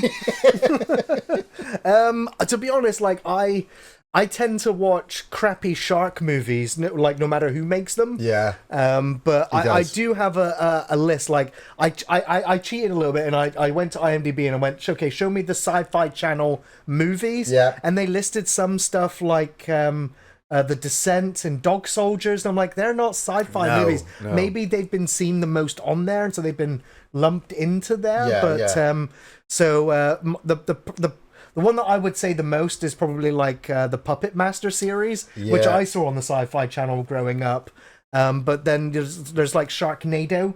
I think is the most well-known of the cheesy schlock, straight to streaming kind of crappy shark movie.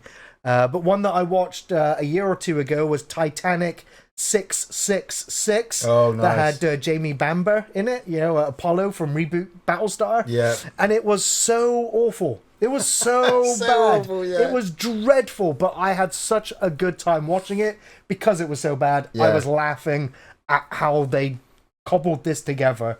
It was inept is not even a word I would use. But there's also Z Nation, the Zombie Nation TV series. Terrible. That was terrible. That ran for 4 or 5 years. But then there's other ones that were listed on there, like Beyond Reanimator, The Man with the Screaming Brain, Infestation. There's one film, I guess I would say, that I would recommend, actually. I do recommend. Is a film called Splinter. It's a horror movie that very few people have ever really come across. Where they're locked in the store? Yes, and there's like a weird creature that's kind of like... It's kind of like a spiky blob type thing, but it grows out of people. It grows out of people, it's like a contagious, infectious kind of disease thing. But Splinter's really great body horror on a budget that I would recommend. But it's not exactly to the depths of sci-fi asylum level, but... like was mostly not seen by anyone, so I personally it depends on what kind of mood I'm in on that day. We've actually just recently got rid of our Sky, actually, so I'm really kind of relieved that I don't get lured into it anymore. But it's like when you're going through the Sci-Fi Channel or the crappy Legend horror channel that they are now, and you get like something like Meteoropolis, right? You get like They take two titles and they mix it together, like Lava Spiders, I'm waiting. I want to see Piranhaconda, or like I said, they Snakes it's like on a Train, Armageddon Apocalypse or something, and it's. I'm still waiting for Barbenheimer, like fucking Bermuda Tentacles. You ever seen that? No. Bermuda Tentacles. It honestly came out like a year or two before Terminator Dark Fate, and it starred Linda Hamilton. What? And it's about a ship that goes to Bermuda, and there are these weird tentacles that start coming out of the Bermuda Triangle, and they have to fight them. And I feel like that film did so badly, that's the reason why Linda Hamilton went to Dark Fate, because I need more money. So anytime I see these titles mixed together, I'm like, this is going to be absolute shit. And then what I find is the wife has just put it on. Yeah. She's not even watching it. You have to have a look-see. She's just got it on in the background, and I'm watching, and there was one, like I said, there was one that we were watching which was like Pompeii Apocalypse or something. And these people were in Pompeii, and the volcano was going to explode. And you just watch these tourists walk around, and then the camera starts to shake, so they all start to wobble. And at one point, they had to hide from this lava flying over the top of them. Right. So they hid in a basement, and they held the door. They held the door. Is the closed. lava supposed to how's it flying over? The lava was over the top of them, but it heated the room, and so they had to hide from the heat. But basically, to make it look like the room got hot, they just turned the whiteness of the screen up. It was so bad. Oh, man, exactly. That's why you watch these films. So again, you can then go, right, I know what awful is. Yeah. And I know what no budget is. That's it. You watch I can appreciate it when I see it. You watch a really crappy film like that, then you watch the sequel to Independence Day, and you go, oh my God. That's not so bad. How did you fuck that up? Right. Thank you for the question, Anthony. Yeah, thank you. Next is the next question, or the next shout out is from Sharad Sasha Vemelanathan. What up, Sharad? I should have done that. And Sharad says, thank you for all you do. We appreciate you. Thank you, Sharad. Thank you, Sharad. I'm sorry about your name. Yes. Next question is from Stephen Sloan. What up, Stephen? Well, after 11 years of having a Cineworld card, I've cancelled my membership. Ooh. Lots of reasons, to be honest. too many poor films coming to cinemas these days, and just not worth the drive to the cinema to waste my time. Also struggling with social anxiety. As I've got older, even someone 3 or 4 seats away gives me anxiety. So it's totally go with that. Yes. And it's not just, and it's just a lot more easier and convenient to stay at home and watch a movie on Prime or Netflix or however. And I miss the Blockbuster video days. I miss buying records and CDs, and now my cinema days are over too. Hope I've not depressed you too much. No, Stephen, I'm way ahead of you there. I have stopped going to the cinema now. Mainly because now I go by myself. Yeah, well, you started going yourself without me anyway, so fucking motherfucker. No, it's just you go to the cinema to experience the film for yourself. Everybody does. We get lulled into the idea that we are all going together as a group to watch this next big blockbuster. It used to be people would go to the cinema and everybody would be in there having fun. But the thing is, when you're really there looking forward to this film, and then you've got 20 people who have all come to watch the film at the same time as you, and they're all shouting and screaming and having a laugh and throwing popcorn at each other and having the fun in cinema, how does that make you feel? You know, do you enjoy that? No, you want it to be quiet. You want to enjoy the film for yourself. And so you shouldn't put yourself in that position and spend money that you're going to ultimately not enjoy the experience for. So I wouldn't feel bad. I mean, Jesus Christ, mate, you had a membership at Cineworld for 11 years. We've got a Cineworld in our town. I went there once. I watched Terminator Dark Fate, and I will never go back to Cineworld ever again. It's all Cineworld's fault. Yeah, fuck Cineworld. I enjoyed View, but after I watched RoboCop and I had that girl sat next to me talking all the way through RoboCop, I was like, fuck you. You know? Same with, like, but I can even go as far as say, like, the Marvel movies. The Marvel movies, everybody was excited about going and seeing, and I would go and watch the film. I'd come out, I didn't enjoy it, and then I've got to have a conversation with somebody about why I didn't enjoy it, but they did, and they think I'm just being negative. And I'm thinking, maybe I am. Maybe I just shouldn't have gone to the cinema. Maybe I should have just waited for it to come out at home so I could have watched it in my own personal time, taken it in, you know, understand it for myself. Yeah. You're still a big cinema fan. Always going to be going to the cinema for the films that I want to watch in there. I love the entire experience. I love being in there with people. I love being in there by myself. Wait, hold on. You started the podcast by saying you hate people. Yeah. But that's because everyone out there was all doing their own bloody thing. Like, when we're in the cinema, everyone's there to watch a film. And for the most part, like, I've only, like, in the hundreds of films I've watched in the cinema, I've only had really 2 instances of people talking or distracting. Yeah. But every other experience has been totally fine. And I love the crowd, like, mob mentality of reacting to the film together. Yeah. And that infectious laughter at a joke that happens, or, you know, a horror moment that happens and everyone reacting to it. I love that moment. It's like a vampire feeding off all that energy. It's great. I really like that a lot. But I also like having space. No one else there, no one talking to me, no one leaning over and going, "Oh, that bit was good, wasn't it?" Like, just nothing. Yeah. Just like we're just in the movie. Yeah. But yeah, I'll never stop going to the cinema. Like, at least once a month, I need a cinema fix. So yeah. But I do feel bad for you, Stephen Sloan. I understand. I hope you can overcome some of your anxieties and or learn to live with them, or get better. Maybe you've just burnt yourself out. Maybe you just got to sit back, let it go for a bit, and wait for something to come out that you're like, I have to see that on the big screen. Yeah. There's no point rushing out to just watch Borderlands, or Long Legs if you're not really going to enjoy it in the cinema. Like you said, there are so many flops. You don't know they are until you're sat in the cinema. Yeah. And you're watching it. And don't feel bad. I know somebody, I'm pointing at Gary, I know somebody who's just gotten up and fucking walked out the cinema the film has been bad. That is your right. You've paid your ticket. If you're not enjoying it, get the fuck out. Yeah. Yeah. Yeah. Yeah. Next comment is from Will Sherritt. What up, Mr. Will? Ultimate podcasters doing ultimate podcast in tea. Life is good. Cheers, Mr. Will. Big love, Mr. Will. Big love. Next comment is from Joel Anson. What up, Joel? Hey, Ian and Gary. Love your show on YouTube. Excellent and very insightful reviews. Keep up the good work. Thank Cheers, you very Joel. much. Yeah. Next comment is from Josh Del Monte. I read this. I'm not entirely sure if it is a comment, a question, or just a statement. Yes. So I'll read it. Okay. I'm noticing a pattern now. They are thinking of cancelling the Rings of Power. Yes. I mean, I've started to watch the show. I'm finding it more referential to the films than the last one. I understand why they added some elements from the Lord of the Rings book. No spoilers. Okay. Do studios need to predict how the product will do overall? Using that example, another one would be also quite a few blockbuster films that have been bombing recently, like The Crow, which I thought was like the likeliest thing to happen, similar with Borderlands.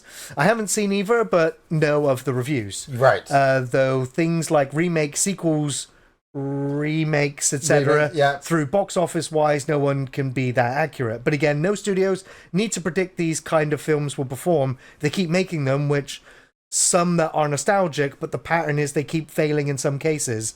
This can apply to streaming series too. I think what he's trying to say there is that he's noticing the pattern that things are coming out and they're failing. But should the companies predict that it is going to fail before they start it? And the answer I would put is kind of yes. Yeah.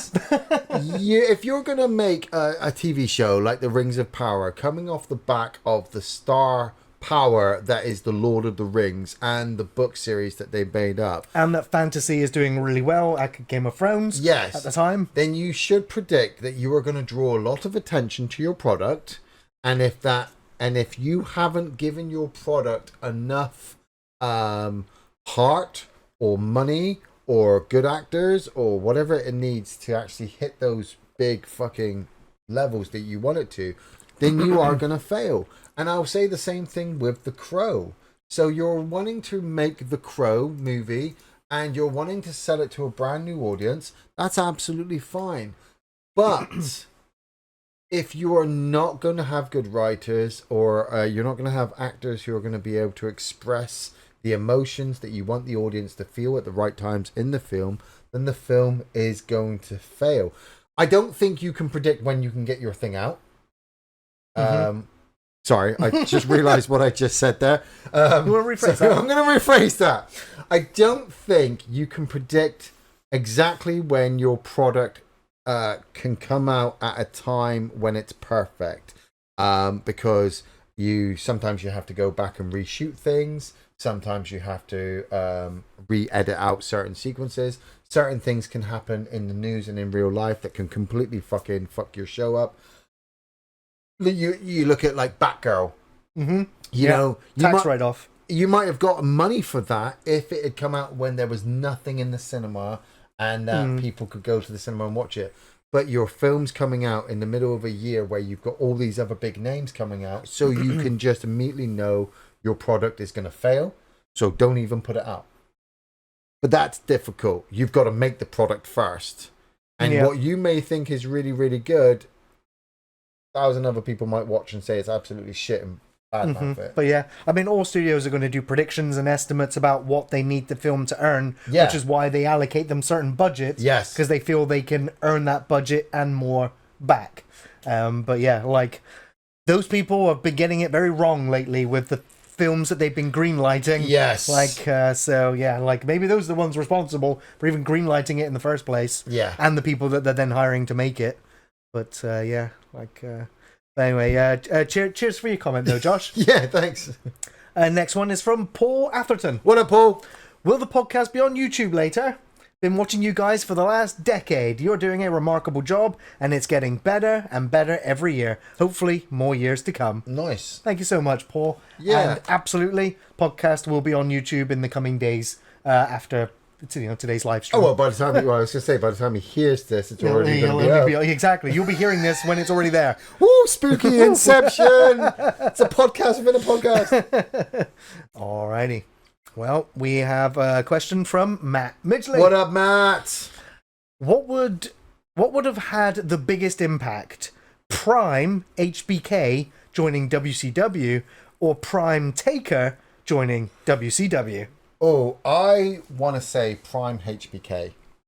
Did HBK ever go anywhere other than? No, he didn't. I mean, but there were rumors that he would have, especially when Kevin Nash and Scott Hall jumped ship, Left, yeah, and Hulk Hogan had already gone to WCW, and they were planning this NWO stuff.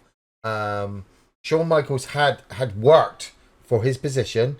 He'd gotten himself up there. He's just won the championship from Bret Hart. Him and Bret have done their Iron Man match. He's got the title. The thing is, though, I always found that Shawn Michaels had always worked so hard to get himself to that point that once he got to that point, he was like, "Well, I'm fucking King Ding. Nobody's going to take this away from me. Why would you? Why would I go somewhere else then? Yeah. You know, why would you? Yeah. You know, say, "Oh, I'm going to leave now." Now you've got yourself into that spot. So that's where a lot of the negativities come from Shawn Michaels, because he used his influence, he used his position to get what he wanted. Yeah. But in his defense as well, he'd worked to get to that point, and he didn't want it to be taken away. If Undertaker had left and gone to WCW, he wouldn't have been Undertaker. And you reckon? Well, yeah, because WWF owned the name, I guess. And take into account that Mark Calloway, the Undertaker, had already left WCW to go to WWE. That's right. Yeah. So if he'd gone back, he'd have been mid-carded. He'd have been jobbing left and right. Shawn Michaels would have had more of an impact because he'd have had Kevin Nash and Scott Hall to fall prop back him up. on. Yeah. Just like when he brought them into WWE with the NWO resurgence, they would have formed their little clique. Would he have lasted? I don't think so. I think some of the bigger guys in there would have tried to have hurt him. People like Vader. Paul White, The Big Show. Even people like Macho Man and Hulk Hogan, they would have not liked him. They'd have taken his ego. Waited until he wasn't. There was already enough egos at WCW. Exactly. Would it have made us change? I think the audience would have changed back for a little while to see how that would have gone. But at the same time, if you're leaving Hall of Esque Triple H in WWE, he was your guy. He's still the guy. You know? Even when Shawn left and was looking for his smile, or he was out because of his injury, Triple H was constant. Same with Stone Cold Steve Austin. He was never going back to WCW. After they fucked him over, Stone Cold was like, "I'm going to do everything to destroy your company." Nice. Great question. Now, thank you, Matt. Thank you, Matt. Alrighty, our next question is from CM Yates. What up, Yates? Having a party close to Halloween with movie clips on screens all about.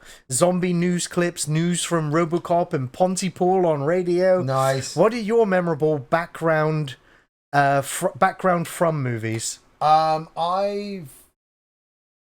Well, a few years ago when it was my 40th birthday, I loved that whole movie sesh that I did for all those movies from 1982. Yeah. And for me, even though I was kind of watching it and I could sit there because it was my birthday, I liked actually going out the room and then coming back and seeing where the movie was up to next. Nice, yeah. I always think Dawn of the Dead 1978 is just a really good in the background movie. Sure, yeah. You know, you can just leave it on, and just like with the movie clips, you could be looking at it and they're in the mall. The next minute you're looking at that guy with the black eye patch talking on the news. There's something that I do a lot when I'm tabletopping or playing board games. Now it's mostly just the music. Yeah. But Ian and I have had this before. If we're playing like Jaws, the board game. Yeah. Jaws, the movie's on in the background. Goes on in the background. You know, we're like any game that we're playing the movie adaptation of. If we're playing Spartacus, the board game. Spartacus soundtrack in the background. Yes. We're playing Zombocalypse. The Walking Dead, Dawn of the Dead, Day of the Dead, Night of the Living Dead, Resident Evil soundtracks all on in the background. You know, we're playing Aliens, the board game, Aliens movie or soundtrack on in the background. So I don't tend. I mean, I tend to leave more. In the early years of editing off the shelf, I used to have films on in the background while editing. It kept me company, but that soon became like YouTube videos. Now it's documentaries, and now I'm back to listening to music again whilst I'm editing. But I used to put films on in the background, but it would always be ones that I'd always seen before. Yes, because it was something I just wanted to hear or just have on in the background. Yeah, but nothing new. I wouldn't usually do it with something new. One thing as well, I can't understand how people do that personally.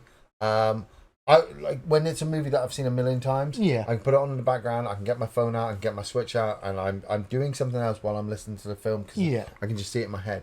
I can't do. There's no way I can do that if it's a new film. Right. Yeah. So like same with you. If I'm editing, I can't just put a new film on. Yeah. And try and concentrate on this while also concentrating on that. I got to do one. Yeah, I mean, I to be fair, I got heavily distracted while editing the other day because there was a 2-hour documentary that somebody had made on Star Trek Voyager. Yes. And so, like, I found myself, like, stopping editing, looking over and being like, that's interesting. That's interesting. Yeah. Shit, that was half an hour. I should be working, yeah. So, yeah, it does catch me out sometimes. But that's great though, Yates. That's awesome, and that's great. You've taken all those clips and things to create some atmosphere around. So yeah, that's really cool. Great idea. Yeah. Oh, also Yates as well. See if you can get some of the clips from the remake Dawn of the Dead. Nice. Like with Ken Foree. Ken Foree on the radio, on the yeah. news. Yeah. Alrighty. Next question is from Richie Cornbread. What up, Richie? A short but still amazing podcast, guys. Always an absolute pleasure to watch live. Not much of a question, but maybe a suggestion for a future podcast theme. Okay. What about horror thriller vehicle would win a demolition derby? Ooh. Ooh. Horror thriller vehicle. We're not using computer games then. It has to be a film. So if a horror movie was a vehicle, right, which vehicle would win in a demolition games based on the movie of the car? Oh. Is that right? Okay. What horror thriller? Oh no. Okay, no, he's just thinking of a horror. I was thinking like, okay, so he's thinking of actual vehicles in horror movies instead of. I was thinking more. Yeah, I was gonna say like. So my predictions are either the car from the car. Yeah. Because that thing's pretty much fucking invincible. The truck from Duel. The truck from Jeepers Creepers. Yeah. Well, that thing can. Christine. Yeah, Christine's pretty fucking badass. I mean, Christine can repair itself, so. Well, yeah, but so can the car from the car. That's true, yeah. You know, and that one's fueled by devil, but then is Christine fueled by the devil? Or is it just an evil spirit? Dead spirits, yeah. The cars from the cars that ate Paris. I always loved that Beetle with the spikes on it. Yes, yeah. That's a great car. I like that car. Yeah, I mean, well, if it's going to be a demolition derby, then if it's a race, then yeah, the Love Bug Herbie's going to win, even if it is the demonic version. They should make a horror version of the Love Bug. Right? Yeah, man, pitch that to Asylum Movies. They'll have you. They'll have that. Yes. But thank you, really, Richie, for the really kind words in that comment there. Really appreciate that, my dude. Yes, thank you very much. Thank you for tuning in and watching during the live shows and all the podcasts, dude. Thank you. Alrighty. Next question is from Neurovisor. What up, Neuro? You trip on a wire, disconnecting it, and you erase the world. Oh, thank God. You call technical support, and after a few months, they arrive. Wait, how is technical support still alive if we've erased Because of course they are. Oh, 1-800 numbers. Right? They tell you that they can fix your problem and unerase the world. Oh, good, thanks. But one of your favourite things is gone forever. You realise you like video games, movies, and music. What do you choose to erase forever? Well, I saw this question come in while we were kind of recording, and so I think I found a loophole. Oh, please tell me. I need the loophole too. So you have to delete one thing, right? That's why he says movies, music, one of your favorite things. One of your favorite things is gone forever, and you have to choose from video games, movies, or music. Mm-hmm. Okay, so I would keep movies. Yeah. But would all movies have no soundtracks? Like no score? Nah, see, no, because it's the restarting of so I've erased the universe basically, or the world, and now I'm refixing it. Because movies and games without music would suck. But the magic is there, Gary. Oh. See, because I've saved movies, I've saved John Carpenter. And as John Carpenter creates music, he brings music back. And on top of that, because he's influenced a lot of people in video games as well, he saved video games. So I saved John Carpenter, and he saves the universe.